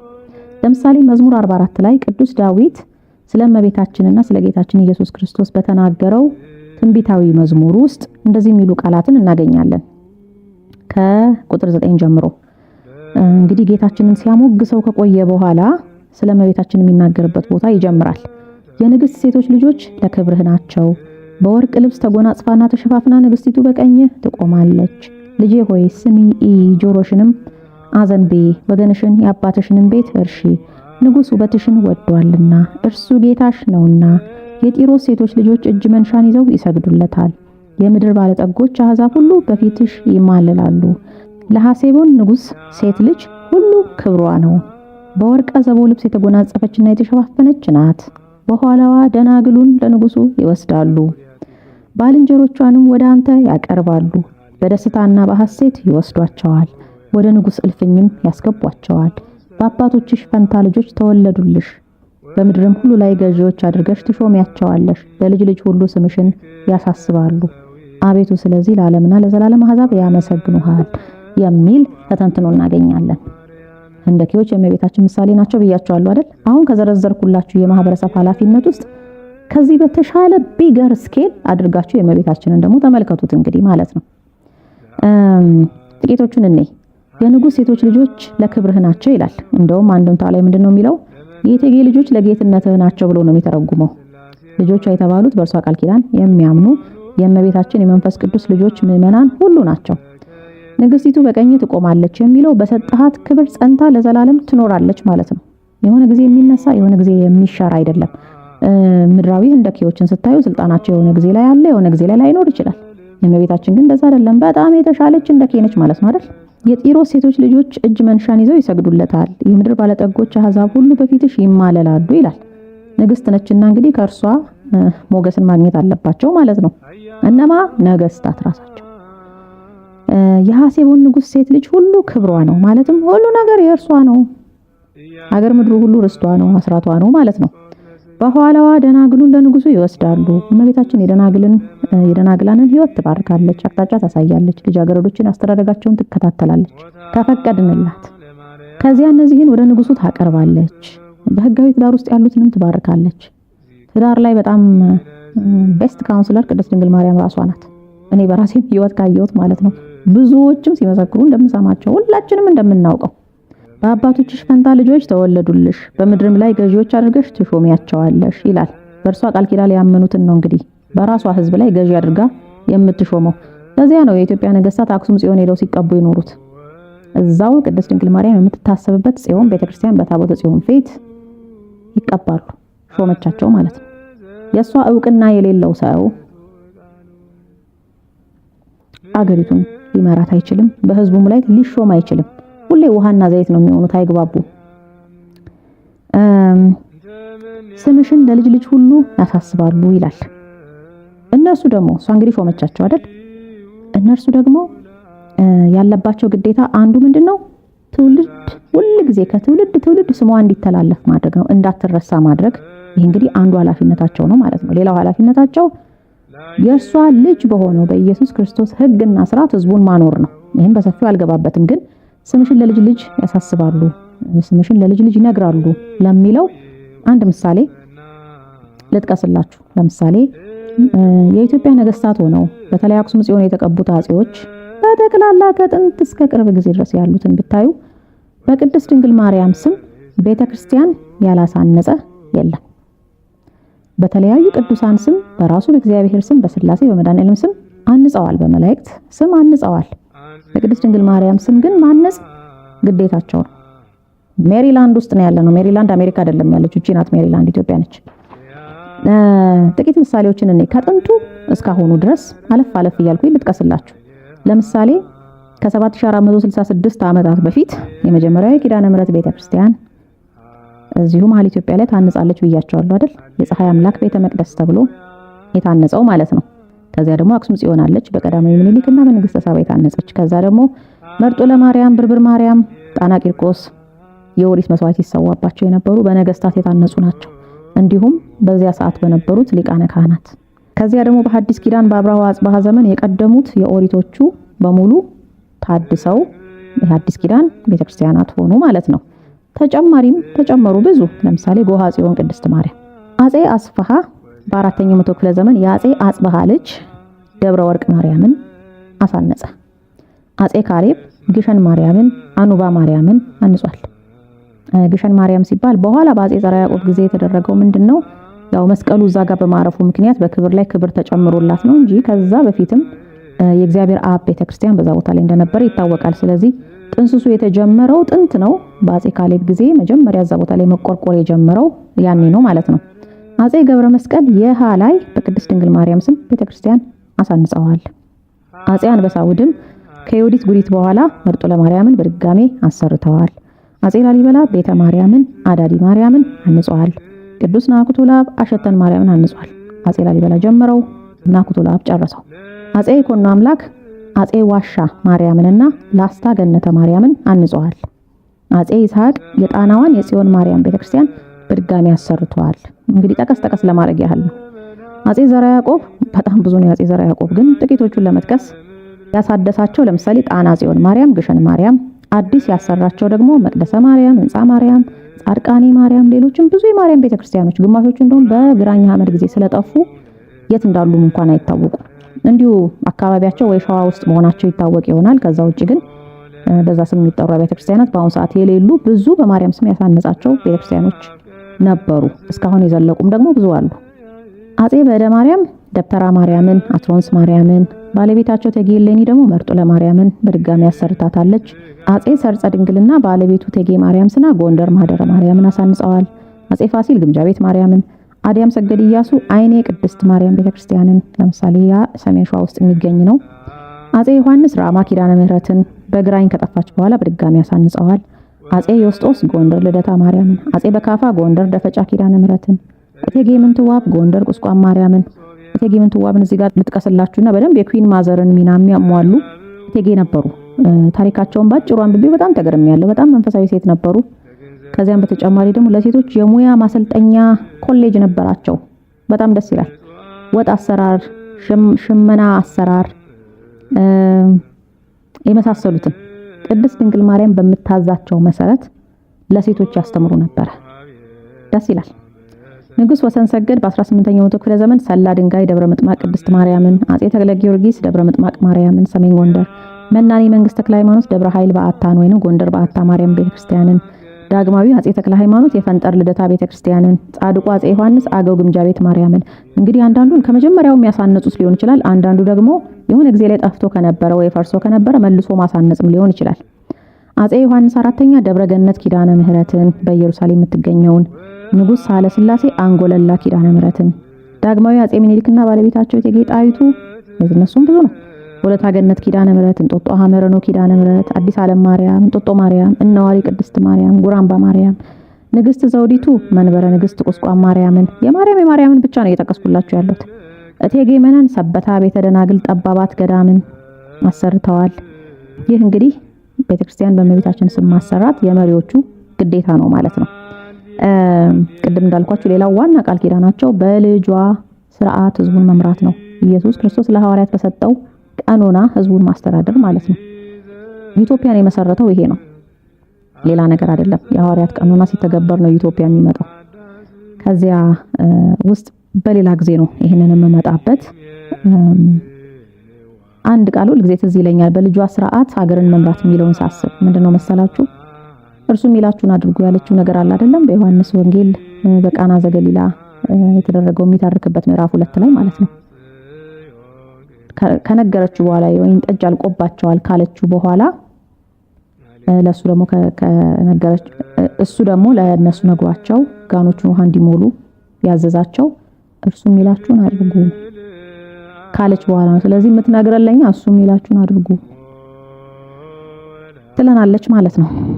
ስርዓተ መንግስቱ እንደዛ ነው። ቢጻፍ በትልቁ ቢጻፍ እሱ የሚላችሁን አድርጉ ተብሎ የቅድስት ድንግል ማርያም ቃል ላዩ ላይ ይጻፍበት ነበረ ማለት ነው። እንግዲህ ኮንስቲቲዩሽናችን ላይ ከአፄ ኃይለ ሥላሴ በኋላ ያሉት መንግስታት ይሄንን ቃል ኪዳን ጠብቀዋል ወይ? ስምሽን ለልጅ ልጅ ያሳስባሉ የሚለው ይመለከታቸዋል በቀጥታ። ምክንያቱም ኢትዮጵያን ነው እየመሩ ያለው፣ ዱባይን አይደለም ወይንም ጀርመንን አይደለም እየመሩ ያለው። እኔኮ ኤቴይስት ነኝ፣ እኔኮ ኮሚዩኒስት ነኝ፣ እኔኮ ሶሻል ዲሞክራሲ ውስጥ ነኝ፣ እኔኮ አብዮታዊ ዲሞክራሲን ነው የምመራበት፣ እኔኮ ጴንጤ ነኝ፣ እኔኮ ሙስሊም ነኝ አይሰራም። ይመለከታቸዋል፣ ያስጠይቃቸዋልም። ምን ቤተክርስቲያን ሰርተዋል? የእመቤታችንን ስም ህዝቡ እንዳይረሳ ምን አድርገዋል? ያስጠይቃል። it doesn't matter። ምክንያቱም እንዳልኳችሁ ሀገሪቱ ጀርመን አይደለችም። እዚህ ቦታ ላይ የእመቤታችን አስራትነት ከጸደቀ 7466 ዓመቱ ነው። ስለዚህ ያስጠይቃል። የተለዋወጠ እግዚአብሔር ስለሌለ ቃል ኪዳኑን የሰጠው እግዚአብሔር ጥንትም ዛሬም አንድ ነው። ድሮ ኦርቶዶክስ የነበረ አሁን ጴንጤ የሆነ አምላክ የለንም፣ አልተለወጠም። ቃል ኪዳኑ አልተሻረም። በዛ መሰረት ይጠየቃሉ ማለት ነው። በነፍስ ይጠየቃሉ፣ በስጋም ትውልድ ይጠይቃቸዋል። አምስተኛና የመጨረሻ ጥያቄውን እንመልስ። ኢትዮጵያ የቅድስት ድንግል ማርያም አስራት መሆኗን ብንክድስ ጉዳቱ ምንድነው? ጉዳቱን ከኛ በላይ ሊመሰክር የሚችል ማንም የለም። ተመልከቱ ምን እንደደረሰብን፣ ምስቅልቅላችን እንዴት እንደወጣ ብለን ለዓለም መናገር እንችላለን። ከባድ ማሳያዎች ነን እኛ። ጉዳቱ የትየለሌ ነው። በእግዚአብሔር ፊት ቆማ ሀገር ላይ ለተፈጠረ ቀውስ መልስ ማስገኘት የምትችል እናት የሌለችው ህዝብ በጣም ይጎዳል። ለዘንዶ ተላልፎ የተሰጠ ህዝብ ማለት ነው። ወይም ዘንዶ ለሚመራቸው ብዙ ብዙ ዱርዬዎች አሉ በዓለም ዙሪያ። ብዙ ዱርዬ ወንዶች ከላይ ስታያቸው ስርዓት ያላቸው የሰለጠኑ የመጠቁ የሚመስሉ ከረባታቸው የሚያብለጨልጭ ኮታቸው፣ ሱፋቸው፣ ሱሪያቸው፣ ስርዓታቸው፣ እጅ አጨባበጣቸው፣ ውል አፈራረማቸው በጣም ደስ የሚል ባለስልጣናት በዓለም ዙሪያ ውስጣቸው ዱርዬ የመጨረሻ ዱርዬ። እኛ ዱርዬ ብለን ከምናስባቸው በጣም 100 ጊዜ የሚልቁ ዱርዬዎች የምስጢር ማህበራት ማለት ነው በሌላ ቋንቋ። ለነሱ ተላልፎ ይሰጣል ማለት ነው። እነሱ ደግሞ የዘንዶ አገልጋዮች ናቸው። እንዴት ነው የእናትን ሚና በአፍሪካ ላይ እያሳነሱ ሊመጡ የቻሉት? እንግዲህ ቅድም እንዳልኳችሁ ማትሪሊኒያል ወይንም ማትሪያርካል ሶሳይቲ በመገንባት የመጀመሪያዎቹ ቀዳሚዎቹ ከማንም በፊት ከአረቡ ዓለምን ከምዕራቡ ዓለምን እኛንን ብለው አፍሪካን የሚመኩበትን ነገር ያስጨበጧቸው ኢትዮጵያውያን ናቸው ብያቸዋለሁ። እስካሁን ይመኩበታል። ግን በቅኝ ግዛት ጊዜ ምስቅልቅሉ ወጥቷል ብያቸዋለሁ። እንዴት የሚለውን ምንድን ነው ያደረጉት መሰላችሁ? ቅኝ ገዢዎቹ ሲመጡ ወደ አፍሪካ ጎሳዎች በጣም ይገርማል። በደንብ አስተውላችሁ አዳምጡ ምን እንዳደረጉ። እንግዲህ ያው መጀመሪያ ሲመጡ ገና መሳሪያቸውን ይዘው አይደለም የመጡት። ማዳከም አለባቸው አይደል? ያኔ ሚሳኤል እና ድሮን ምናምን የላቸውም። ስለዚህ ምንም እንኳን ጠመንጃ ቢኖራቸውም እሱም ቢሆን መጀመሪያ ያ ማህበረሰብ መዳከም አለበት። ከዛ ነው ቅኝ ሊገዙት የሚችሉት። እና ምንድን ነው ያደረጉት? ለማዳከም ሶሻል ጥንካሬውን ለማዳከም ህንደኪዎቹ ላይ ነው የዘመቱትና በምን መሰላችሁ የዘመቱት? እነሱም ባለማናገር ኮምፕሊትሊ ባለማናገር ሸንጓቸው ላይ ይሄዱና ወንዱን ብቻ አናግረውት ይወጣሉ። ሴቷን አያናግሯት። በጣም ይገርማል አይደል? ህንደኪዋን አያናግሯት፣ እንዳለችም አይቆጥሯት። እዚህ ጋር አየር ወይንም ዝንብ ያለም አያስመስሉት። አውሮፓውያን ሚሽነሪዎች እንደዛ ነበር ያደረጉት። ከወንዶቹ ጋር ብቻ ይነጋገራሉ፣ ከወንዶቹ ጋር ብቻ ውል ይዋዋላሉ፣ ከወንዶቹ ጋር ብቻ ይሳሳቃሉ፣ ከወንዶቹ ጋር ብቻ ባህል ይለዋወጣሉ፣ ይነጋገራሉ። ሴቷን ግን ዞር ብለው እንኳን አያዩዋትም። ይሄ ዘ ሳይለንት ኪለር አይነት ይሄ ወይም ሳይለንት ኮንስፒረሲ እንደሚባለው አይነት በዝምታ የመግደል አካሄድ ነው። ብዙ የአፍሪካ ሀገሮች በዚህ ተሸንፈዋል። ማን ነበረ እኔ የማናገረው ኢየሱስን ነው እንጂ ማርያምን አይደለም የሚለው የአውሮፓ መንፈስ ነው። አያችሁ አይደል? እሷን አላናግራትም፣ ወደ እሷ አልጸልይም፣ ለእሷ አልዘምርም፣ እሱን ነው የማናግረው፣ ወደ እሱ ነው የምጸልየው። ማለትም ልክ እንደነዚህ እንደ አውሮፓውያኑ ሄደው የጎሳውን አለቃ ብቻ ያናግራሉ ማለት ነው። አጠገቡ የተቀመጠችውን ኩዊን ማዘር አያዋሯትም። ይሄ ሪፍት ፈጠረ፣ መከፈልን ፈጠረ በማህበረሰቡ ውስጥ። ድምጻቸው አልሰማ እያለ መጣ። ወንዶቹን ይማርኳቸዋል፣ ወንድ ለወንድ ወደ ዱርዬው መንገድ እየወሰዷቸው መጡ። አይናቸው ያየ ሴቶቹ እዛው ወንዶቹን አበላሹባቸው ማለት ነው። የጎሳ አለቃው ከዚህ ጋር ይነጋገራል ከአውሮፓዊው ጋር። የሱ እናት ወይንም የሱ ሚስት ብትልም የሚሰማት እያጣች መጣች ማለት ነው። አረ ይሄ ነገር አላማረኝም፣ አረ ባካችሁ፣ አረ የሚሰማ የለም። ምክንያቱም በምን መሰላችሁ የተጎዱት? ቅድስት ድንግል ማርያም መሀል ላይ ስለሌለች ነው። በባህላዊ አምልኮ በፓጋኒዝም ውስጥ ስለገቡ የእቴጌ ጣይቱ አይነት እድል አልገጠማቸውም፣ አልተሰሙም። ድምጻቸውን እግዚአብሔር አላከበረላቸውም። ለነዚህ እናቶች ብቻቸውን ነው ይጮሁ የነበረው እንዲሁ በሔዋን ድምጽ ብቻ። እንደዛ ደግሞ አይሆንም ቅድስት ድንግል ማርያም ከሌለችበት። እና ያው ወደ ፍሪሜሰኑ ዓለም ገቡ ማለት ነው ወንዶቹ። ለሴት ታጎበድዳለህ፣ እሷ እንደዚህ ያለች አላለች፣ አንተ መጨነቅ በራስ አትወስንም እንዴ? አንተ የሴት ስልጣን የግዴታ እሷን ይሁን ተማግኘት አለብህ እንዴ? ምናምን እያሉ ገደል ከተቷቸው ማለት ነው። የአውሮፓ ወንዶች፣ የአፍሪካን ወንዶች ለምን ሲባል ኢምፓወር ሊያረጓቸው አይደለም፣ ሊያሿቸው። ቁንጣ ኪንቴ መጣ ማለት ነው አይደል? ታሪኩን አልተረክላችሁ መቼም ኮሎኒያሊዝምን ሁላችሁም ታውቁታላችሁ። ተረገጡ ወንዶቹ ለብቻ፣ ሴቶቹ ደግሞ ለብቻ። እዚህ ጋር ያለ ቀኝ እጃቸው ብቻቸውን ቀሩ ማለት ነው። በዚህ መልክ ነው የህንደኬዎች የኩዊን ማዘርስ በተለያየ ስም ይጠራሉ። በተለያየ ጎሳ አፍሪካ ላይ እንትኑን እያወጡት የመጡት በዚያ መልክ ነው። አሁንም ቅድስት ድንግል ማርያም አታማልድም፣ ኢትዮጵያ አስራት ሀገር ናት የሚለው አባባል ትክክል አይደለም፣ መሰረት የለውም። ይሄንን እኔ ከፕሮቴስታንት አማኞች ብቻ አይደለም እየሰማሁት ያለሁት፣ ኦርቶዶክስ ነን ከሚሉት እየሰማን ነው። በተለያየ መንገድ ከመምህራን እየሰማን ነው። በጣም እኮ ነው የሚገርመውና በማን ሊያስረግጡን ፈልገው ነው ይሄን የሚሉት? ይሄንን ብቻ ግልጽ ያርጉልን። ሌላ ምንም ምክንያት የለውም ይሄ ነገር። ማን ነው እሱ ሊረግጠን የፈለገው? ቀጥሎ እሱን ይንገሩን። ሌላ ነገር አያስፈልገንም። አፄ ዘርዓ ያዕቆብ ደቂቀ እስጢፋኖስን ድራሽ አባታቸውን ያጠፋቸው የነበረው ለዛ ነው። ውስጣዊ አውሮፓውያን ስለሆኑ ማለት ነው፣ የሀገር ውስጥ ኢሉሚናቲዎች። በአፍሪካ ብዙ ጎሳዎች ውስጥ የእናቶች ሚና ኮስሶ ኢቭን አሁን ኮሎኒያሊዝም ካበቃ በኋላ በኒዮ ኮሎኒያሊዝም ዘመን ማለትም በአሁኑ ዘመን በኢንዲፔንደንስ ዘመን መልሰው ሊያመጡት አልቻሉ። አንደኛ ቅኝ የእጅ አዙር ቅኝ አገዛዝ ላይ ነው ያለነው፣ ወይም ያሉት ልበል። የኛ ቅኝ አገዛዝ በፈቃዳችን የገባንበት ነው። እነሱ ከአቅማቸው በላይ ሆኖ ነው። እኛ ግን በግድ ቅኝ ግዙን፣ በግድ ያለምንም ክፍያ እንዲሁ በግድ ነው ቅኝ መገዛት የምንፈልገው። አልቻሉም። ዘመናዊ የአፍሪካ መንግስታት ያንን የቀደመውን የእኩልነት ስርዓት ማምጣት አልቻሉም። ለምን? አህምሯቸው ውስጥ ሰርጾ ገብቷል። ይሄ የአውሮፓውያኑ ስብከት ማለት ነው። አውሮፓውያኑ ግን ብልጥ ናቸው።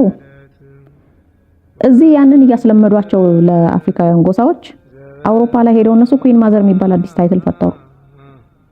ንግስት ኤልሳቤጥ አንደኛ የምትባል ንግስት ተፈጠረች። በወንዶች ትብብር ነው በነገራችን ላይ ታላላቅ ንግስታት የሚፈጠሩት። ወንዶቹ ፈቃደኛ ካልሆኑ ሴቶቹ ብቻቸው ምንም ሊያደርጉ አይችሉም። እና ወንዶች ደግሞ እንደዚሁ የሴትን ድጋፍ ካላገኙ ሰላማዊት ዓለም መመስረት አይችሉም። አንዳቸው ለሌላቸው በጣም ያስፈልጋሉ። ስለዚህ እነ ንግስት ኤልሳቤጥን እነ ኩዊን ቪክቶሪያን እነ ኩዊን ኦፍ ሜሪ ማን ኩዊን ኦፍ ስኮትስ ሜሪ ማን ያላየናቸው አሉ። እንግዲህ የአውሮፓ ላይ በታሪክ ስታነቡ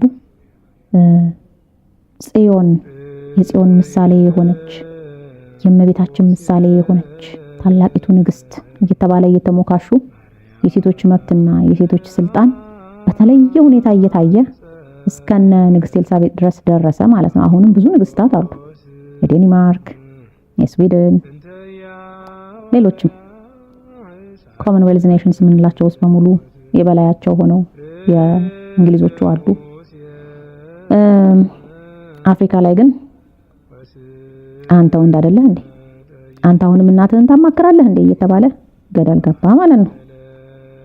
አሁን ያ ስለሚቆጫቸው በተወሰነ መልኩ የጎሳ መሪ የሆኑ ሴቶችን ፓርላማ ላይ ምናምን በተወሰነ ቁጥር በኮታ ስልጣን ሊሰጧቸው ይሞክራሉ።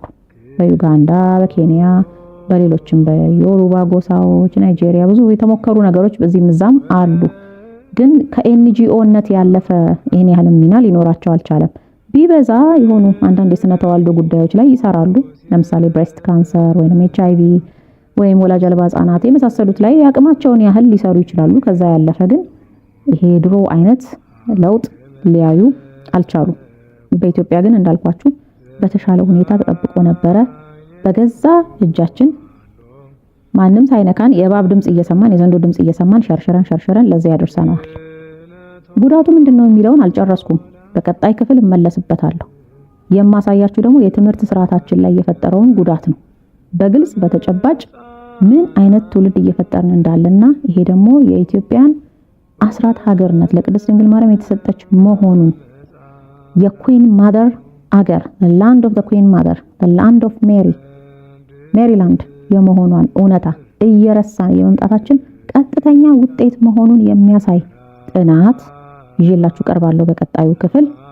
እስከዚያው ድረስ እናንተም አስተያየት መስጫ ላይ እንግዲህ ብዙ ነገሮችን አንስቻለሁ። አስተያየት መስጫ ላይ እናንተም ያላችሁን ሐሳብ አካፍሉ።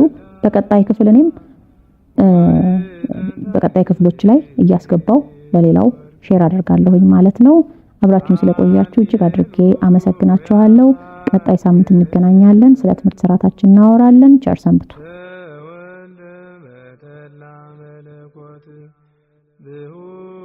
በስመ አብ ወወልድ ወመንፈስ ቅዱስ አሃዱ አምላክ አሜን።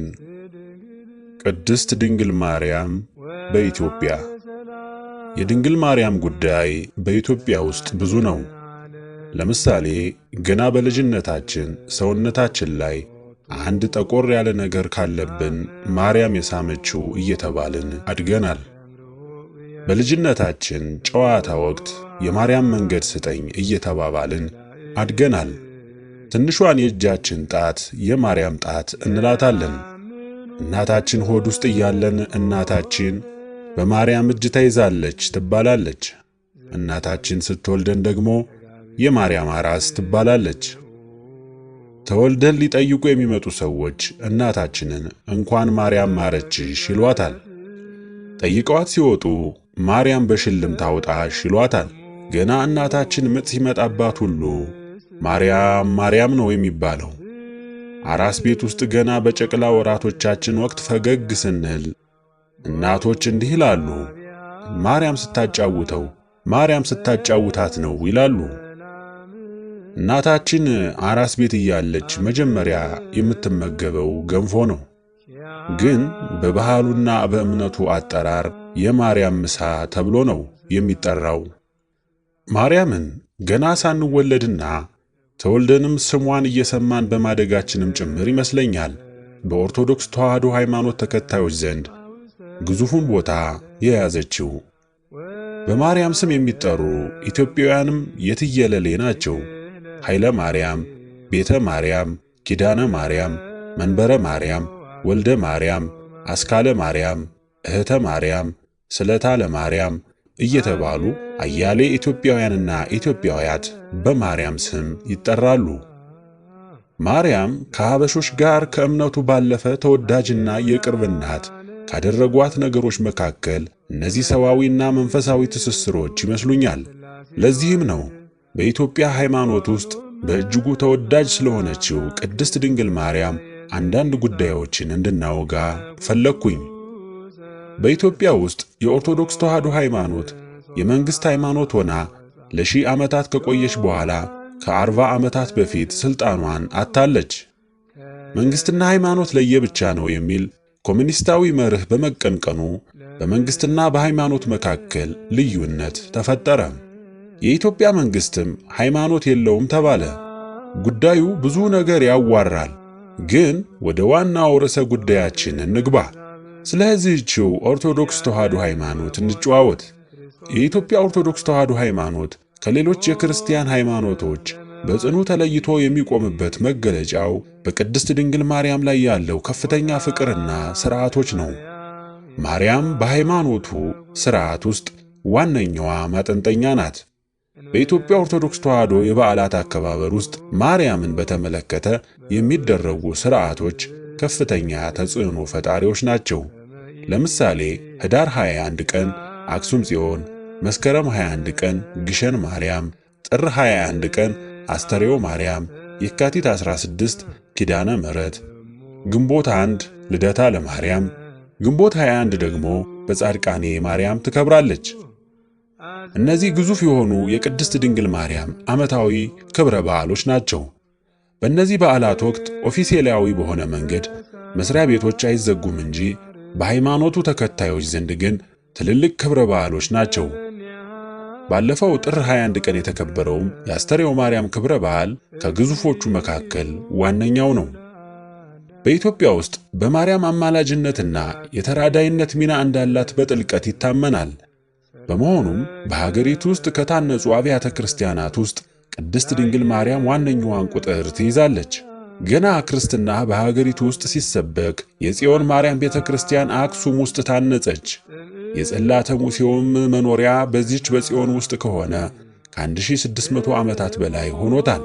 ኢትዮጵያን የቱሪዝም ማዕከል ካደረጓት ነገሮች መካከል የኦርቶዶክስ ተዋሕዶ ሃይማኖት ሥርዓትና ቅርሶች ዋነኞቹ ናቸው።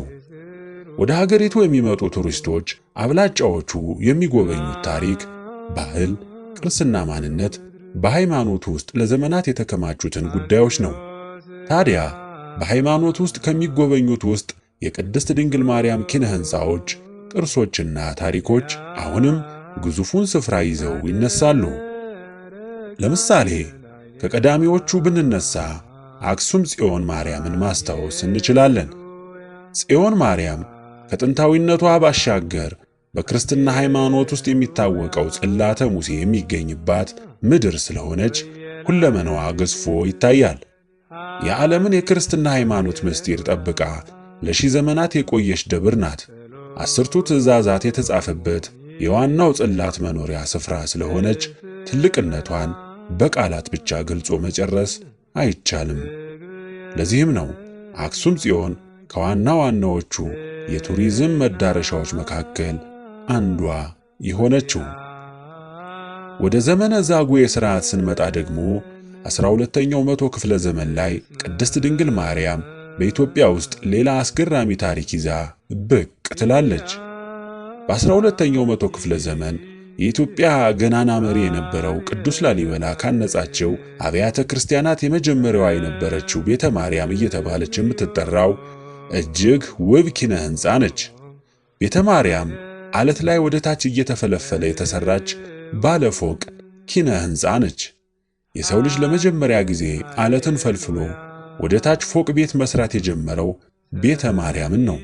የሰው ልጅ ምንም አይነት የግንባታ ስህተት ሳይኖረውም ፍጹም ሆኖ የምድር ውስጥ ኪነ ሕንፃን ያነጸው ቤተ ማርያምን ነው። በቤተ ማርያም ግድግዳዎች ላይ የ12ኛው መቶ ክፍለ ዘመን ተአምራዊ ስዕሎችን እናገኛለን። ሳይወይቡና ሳይደበዝዙ ቆይተው ኢትዮጵያ እንዲህ ነበረች እያሉ ላለፉት 850 ዓመታት መስክረውላታል። የቤተ ማርያም ስዕሎች ይዘታቸው ሰፊ ጥናትና ምርምር የሚጠይቁ ናቸው። የዓላማዊና የመንፈሳዊ ሕይወትን ግጭቶች፣ ፍጭቶች የሚያሳዩ ተምሳሌታዊ ይዘት ያላቸው ስዕሎች ግድግዳውን ሞልተውታል።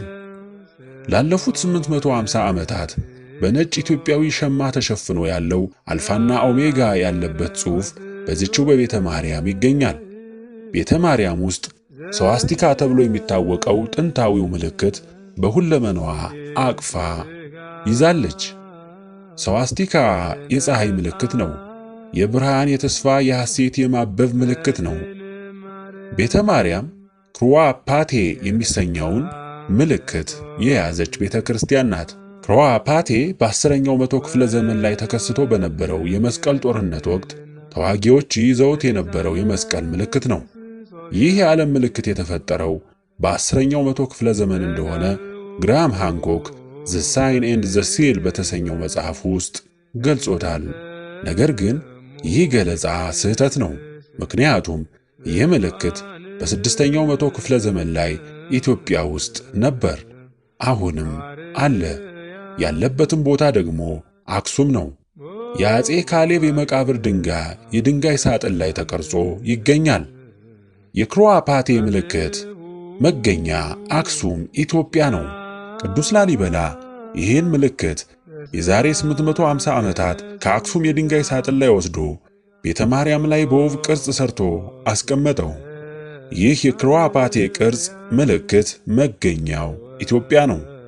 ጸሐፊያን ግን የአክሱሙን የአፄ ካሌብን መቃብር ሳያዩ በመቅረታቸው የአውሮፓ ምልክት አድርገውት ነበር።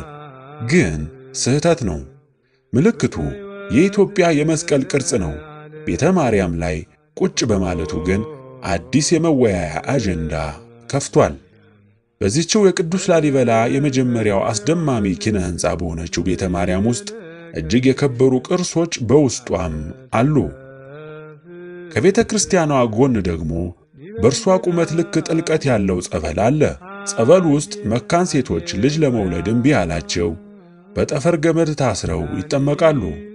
ቃል ኪዳን ነውና ልጅ እንደሚወልዱ በሰፊው ይታመንበታል። ከቤተ ማርያም ወጣ ስንል በቅርብ ርቀት በተራራ አናት ላይ ተገማሽራ የምናገኛት ደግሞ ጥንታዊቷን አሽተን ማርያም ቤተ ክርስቲያንን ነው። ከላስታ ላሊበላ ከተማ በበቅሎና በእግር ወደ 3 ሰዓታት ተራራውን ወጥተን አሸተን ማርያም እንገኛለን።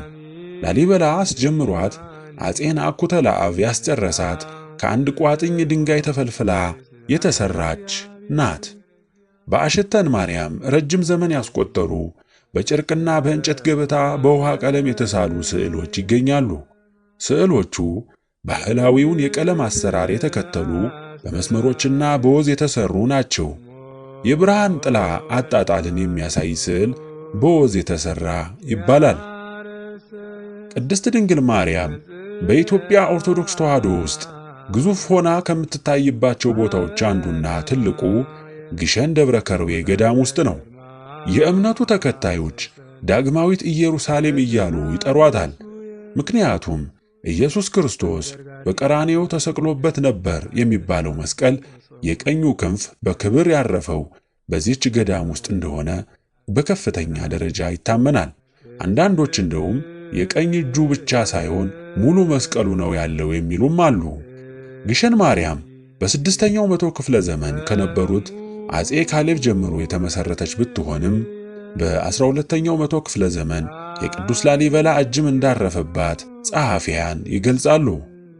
ከፍተኛ ግርማ ሞገስ ያገኘችው ግን ሰሜን ሸዋ ውስጥ ደብረ ብርሃን ከተማ በነገሱት በአፄ ዘርዓ ያዕቆብ በ15ኛው መቶ ክፍለ ዘመን ነው። ግሸን በውስጧ ስፍር ቁጥር የሌላቸው ቅርሶችን ይዛለች። እነዚህ ቅርሶቿ በዚያው በገዳሟ ውስጥ በሚገኘው መጽሐፈ ጤፉት በተሰኘው የብራና ጽሑፍ ላይ በዝርዝር ቀርበዋል። ከዚህ ሌላ ለግሸን ደብረ ከርቤ የተጻፈ ተአምረ ማርያም የተሰኘ የብራና ጽሑፍ አለ። የተጻፈው በ15ኛው መቶ ክፍለ ዘመን ነው። ጸሐፊው አጼ ዘርዓ ያዕቆብ ናቸው። ይህ ተአምረ ማርያም ትልቅ ቅርስ የሚያሰኘው አሰራሩ ነው። ለምሳሌ የማርያም ስም ያለበት ቦታ የተጻፈው በወርቅ ነው። ወርቅ እየተነጠረ የማርያም ስም ተጽፎበታል። እሱም ብቻ አይደለም። ንጉሥ አጼ ዘርዓ ያዕቆብ የዓይናቸውን እንባ ከወርቁ ጋር እያላቆጡ የማርያምን ስም በወርቅና በእንባቸው ጽፈውታል። ይህ ታሪክ በተአምረ ማርያም የመጽሐፉ መግቢያ ላይ ሰፍሮ ይገኛል። አጼ ዘርዓ ያዕቆብ በማርያም ጉዳይ ላይ ከፍተኛ ተጽዕኖ ፈጣሪ በኢትዮጵያ ተብለው የሚጠሩ ናቸው። የማርያምን አማላጅነትና ፍቅር በኢትዮጵያውያኖች ውስጥ እንዲሰርጽ አያሌ መጽሐፍትን የደረሱ ደገኛ ንጉሥ ናቸው። ጥንቆላን፣ ሟርትን፣ ዛርን ለማጥፋት በሰው ሕይወት ላይ እርምጃ እየወሰዱ ለውጥ ያመጡ ናቸው። አያሌ የታሪክ ጸሐፊዎች አጼ ዘርዓ ያዕቆብን ሲገልጿቸው ደራሲው ንጉሥ ይሏቸዋል። መጽሐፍትን ስለደረሱ ነው። የቅድስት ድንግል ማርያም ታሪክና ቅርስ ለኢትዮጵያ ቱሪዝም ማበብ ግዙፍ አስተዋጽኦ ካጎናጸፉ እውነቶቹ መካከል አንዱ ነው። ለምሳሌ ወደ ጀመዶ ማርያም ገዳም እንጓዝ። ጀመዶ ማርያም ገዳም ከወልዲያ ከተማ 70 ኪሎ ሜትር ርቀት ላይ የምትገኝ ከዋጃ ከተማ ተገንጥሎ በሚወስደው አስቸጋሪ የእግር መንገድ የሰዓታት ጉዞን የሚጠይቀው የግዳን ወረዳ ውስጥ ትገኛለች። እንደ ገዳሟ የሃይማኖት አባቶች ገለጻ ጀመዶ ማርያም ከተመሰረተች 1000 ዓመታትን አስቆጥራለች። ገዳሟ የምትገኘው ከትልቅ የባልጩት አለት ገደል ስር ርዝመቱ 15 ሜትር፣ ወርዱ 7 ሜትር፣ ቁመቱ ደግሞ በአማካይ 20 ሜትር ከሚሆን ዋሻ ውስጥ ነው። በዋሻው መሃል በልዩ የግንባታ ጥበብ የታነጸውና ዙሪያውን በቅዱሳን ስዕል ያሸበረቀው የገዳሟ ቤተ መቅደስ የረቂቅ ጥበብ አሻራ መሆኑን ጸሐፊያን ይገልጻሉ። ከስዕሉ መካከል በወንጌላዊው ሉቃስ እንደተሳለች የሚነገርላትና ምስለ ፍቁር ወልዳ በሚባል መጠሪያ የምትታወቀው የቅድስት ድንግል ማርያም ስዕል የገዳሟ ልዩ የክብር ምንጭ ናት። በየዓመቱ ጥቅምት 4ና ግንቦት 1 ቀን በሚውለው ክብረ በዓላት የምስለ ፍቅር ወልዳ ስዕል በመጋረጃ ተሸፍና በ3 ቀሳውስት በጥንቃቄ ተይዛና በዝማሬ ታጅባ መሸፈኛው ተገልጦ ስዕሏ ለምዕመናን እንድትታይ ከቀኝ ወደ ግራ 3 ጊዜ ይዞራል። ምዕመናን ለምስለ ፍቅር ወልዳ ያላቸውን ሃይማኖታዊ ክብር በእልልታ በሆታና በስግደት ይገልጻሉ። ጥንታዊ የብራና መጻሕፍት፣ መስቀሎች፣ የተለያዩ ነዋያ ቅዱሳት በተለይም ከ950 ዓመታት በላይ ዕድሜ እንዳለው የሚነገርለት መቋሚያ ከጀመዶ ማርያም ውድ ቅርሶች ጥቂቶቹ ናቸው። ገነተ ማርያም እየተባለች የምትጠራው ቤተ ክርስቲያንም የኢትዮጵያ የቱሪዝም ማዕከል ነች። ገነተ ማርያም ከወልዲያ መንገድ በመገንጠል 2 ኪሎ ሜትር ወደ ውስጥ ገባ ብሎ ከላሊበላ ከተማ 31 ኪሎ ሜትር ርቀት ላይ የምትገኝ ናት። ቤተ ክርስቲያኗ ከአንድ አለት ተፈልፍላ የተሰራች ናት። የሕንፃዋ የግድግዳ ስዕሎች ዛሬም ተመልካችን እንዳማለሉ ረጅሙን ጉዞ እየተጓዙ ነው። ከታሪካዊ አብያተ ክርስቲያናት አንዷ የሆነችው መርጦ ለማርያም ናት። መርጦ ለማርያም በእነፍሴ ሳር ምድር ወረዳ ከምድር ወለል 2600 ሜትር ከፍታ ባለው ኮረብታማ ስፍራ ላይ እንደምትገኝ የአማራ ክልል ታሪክ ያስረዳል። ይህች ቤተ ክርስቲያን በ4ኛው መቶ ክፍለ ዘመን በወንድማማቾቹ ነገሥታት በአብርሃና አጽብሃ ዘመነ መንግሥት እንደታነጸች ይነገራል። ከክርስትና መምጣት ቀደም ሲል በቦታው ለኦሪት እምነት መሥዋዕት ይቀርብ እንደነበርና በዚያ ዘመን የስፍራው መጠሪያ ጽርሐ አርያም ይባል እንደነበረ ከአማራ ክልል ቱሪዝም ቢሮ ያገኘሁት መረጃ ያመላክታል። ነገሥታቱም ቤተ ክርስቲያኒቱን ካነጹ በኋላ ስሙን መርጦ ለማርያም ወይም የማርያም አዳራሽ ብለው እንደሰየሙት ይነገራል። ይህች ቤተ ክርስቲያን ፍርስራሿ ነው የሚታየው። የፈረሰችው በ16ኛው መቶ ክፍለ ዘመን ላይ በነበረው የነግራኝ አህመድ ጦርነት ወቅት ነው። ግን የአጼ ዘርዓ ያዕቆብ ባለቤትና ኋላም የአጼ ልብነ ድንግል ሞግዚት የነበሩት ንግሥት እሌኒ በ1507 ወይም 08 ዓመተ ምህረት አካባቢ በአራት ማዕዘን ቅርጽ በስፍራው አሰርተውት እንደነበረ የሚነገርለት ድንቅ ቤተ ክርስቲያን የወደመው በዚሁ በነግራኝ ጦርነት ነው። መርጦ ለማርያም በቱሪስቶች ከሚጎበኙ ታላላቅ የእምነት ስፍራዎች መካከል አንዷ ናት። በውስጧ የጦረኛው የግራኝ አህመድ ካባ ይገኛል። የግራኝ ካባ እስካሁን ድረስ አለ።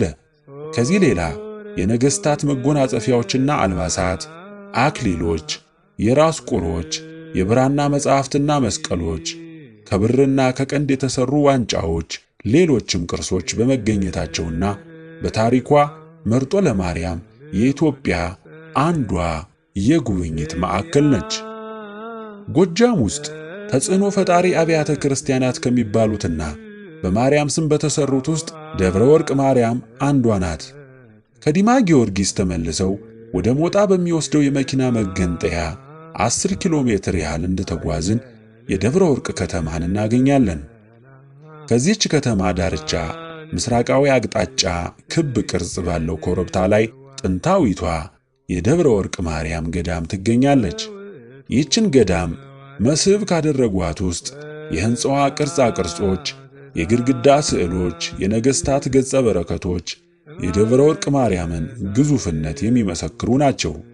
በአንድ ወቅት በዚህቹ ቤተ ክርስቲያን ተገኝቼ ባሰባሰብኩት መረጃ ስዕሎቿና በውስጧ ያሉት የነገሥታት ገጸ በረከቶች አያሌ መሆናቸውን ለመረዳት ችያለሁ። ሌላዋ አስገራሚ የጎጃም ቤተ ክርስቲያን አገው ግምጃ ቤት ማርያም ናት።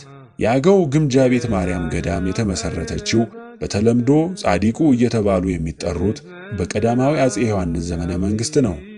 ይህች ታቦት ንጉሡ ከመናገሻቸው ከጎንደር እየተነሱ ያደርጉት በነበረው የመስፋፋት ዘመቻ ሁሉ አጅባቸው የምትሄድና ለንጉሡ ድል አድራጊነት ተአምራት ትሠራ እንደነበረ የቤተ ክርስቲያን መረጃዎች የሚመሰክሩላት ናት።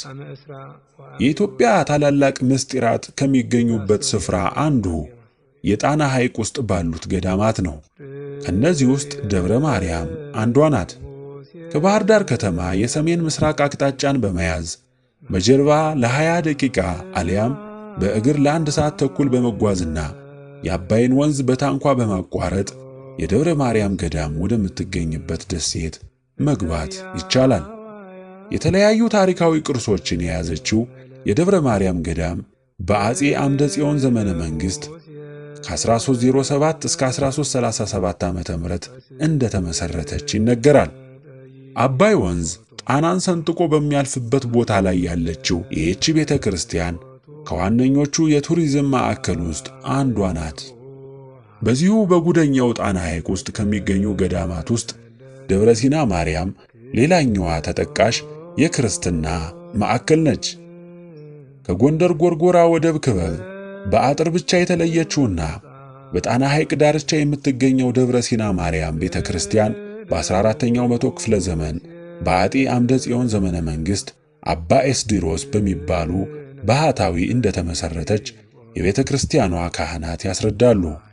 አባ ኤስድሮስ አመጣጣቸው ከሸዋ ደብረ ሲና ስለነበር ቤተ ክርስቲያኗም ደብረ ሲና ማርያም ተብላ ትጠራለች።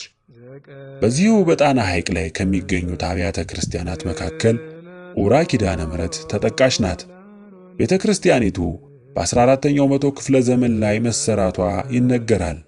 ከባህር ዳር ከተማ በጀልባ 1 ሰዓት ከተጓዝን በኋላ የምናገኛት ውብ ገዳም ናት። ሰሜን ኢትዮጵያ የሄደ ቱሪስት ሁሉ ጎራ የሚልባት ይህችው ገዳም በውስጧ አያሌ ቅርሶችን ሸሽጋ የኖረች የኢትዮጵያ መድመቂያ ጌጥ ናት። የማርያም አብያተ ክርስቲያናት ብዛታቸው እጅግ ብዙ ነው። ሁሉንም መጥቀስ አይቻልም። ከጥንታዊዎቹ ዋሸራ ማርያም፣ ደብረ ሲና ማርያም፣ ናዳ ማርያም፣ ዋልድቢት ማርያም፣ ኡራ ኪዳነ ምሕረት፣ አትሮኖስ ማርያም፣ ተድባበ ማርያም፣ ሎዛ ማርያም፣ ማኅደረ ማርያም፣ ቁስቋም ማርያም፣ ጎንደሮች ማርያም፣ ጣሪያ ማርያም፣ ደረስጌ ማርያም፣ ቆርቆር ማርያም፣ አረፈደች ማርያም ወዘተ የመሳሰሉት እጅግ ድንቅ ታሪክ ያላቸውን አብያተ ክርስቲያናት በኢትዮጵያ ውስጥ ይገኛሉ። ወደ እነዚህ ቤተ ክርስቲያናት እየሄዳችሁ በመሳለም ከጸበሉ ከእምነቱ በመካፈል የቦታዎቹ በረከት ተካፋይ እንድትሆኑ አሳስባችኋለሁ። በአጠቃላይ ሲታይ የቅድስት ድንግል ማርያም ተጽዕኖ በኢትዮጵያ ኦርቶዶክስ ተዋሕዶ ውስጥ ግዙፉን ቦታ ይዞ ይገኛል። የኢትዮጵያ ኦርቶዶክስ ተዋሕዶ ዋነኛዋ መለያዋ የሆነችው ቅድስት ድንግል ማርያም ናት። አንዳንድ ታላላቅ ጸሐፊያን ሳይቀሩ ቅድስት ድንግል ማርያም በስደቷ ወቅት ከልጇ ከኢየሱስ ክርስቶስ ጋር ሆነው ወደ ኢትዮጵያ መጥተው ጣና ገዳማት ውስጥ ኖረዋል ብለው ጽፈዋል። የጣና ሰዎችም ድንግል ማርያምና ልጇ ኢየሱስ ክርስቶስ ጣና እንደኖሩ እስካሁን ድረስ የተለያዩ ማስረጃዎችን እያቀረቡ ያስረዳሉ። ተአምረ ማርያም የተሰኘው መጽሐፍ በኢትዮጵያ ኦርቶዶክስ ተዋሕዶ ሃይማኖት ውስጥ ሰርጾ ገብቶ በማርያም ላይ ያለንን እምነት ዘላለማዊ አምድ የሰሩልን አፄ ዘርዓ ያዕቆብ ናቸው። የእመቤታችን የቅድስት ድንግል ማርያም ፍቅር ረድኤት አይለየን። ወስብሐት ለእግዚአብሔር ወለወላዲቱ ድንግል ወለመስቀሉ ክቡር። የመረጃ ምንጭ ጋዜጠኛ ጥበቡ በለጠ። አምሁ ያበስባት ገነዙ ሥጋ ለኩልያቲክሙ ሃሌሉያ መጻውዕተ ዓለም ወዓለሙኒ ይክህለ ጸዊሮቶ ጾረቶ አግመረቶ ማርያም ዘግምጃቤት ሃሌሉያ ለአብ ሃሌሉያ ለወልድ ለመንፈስ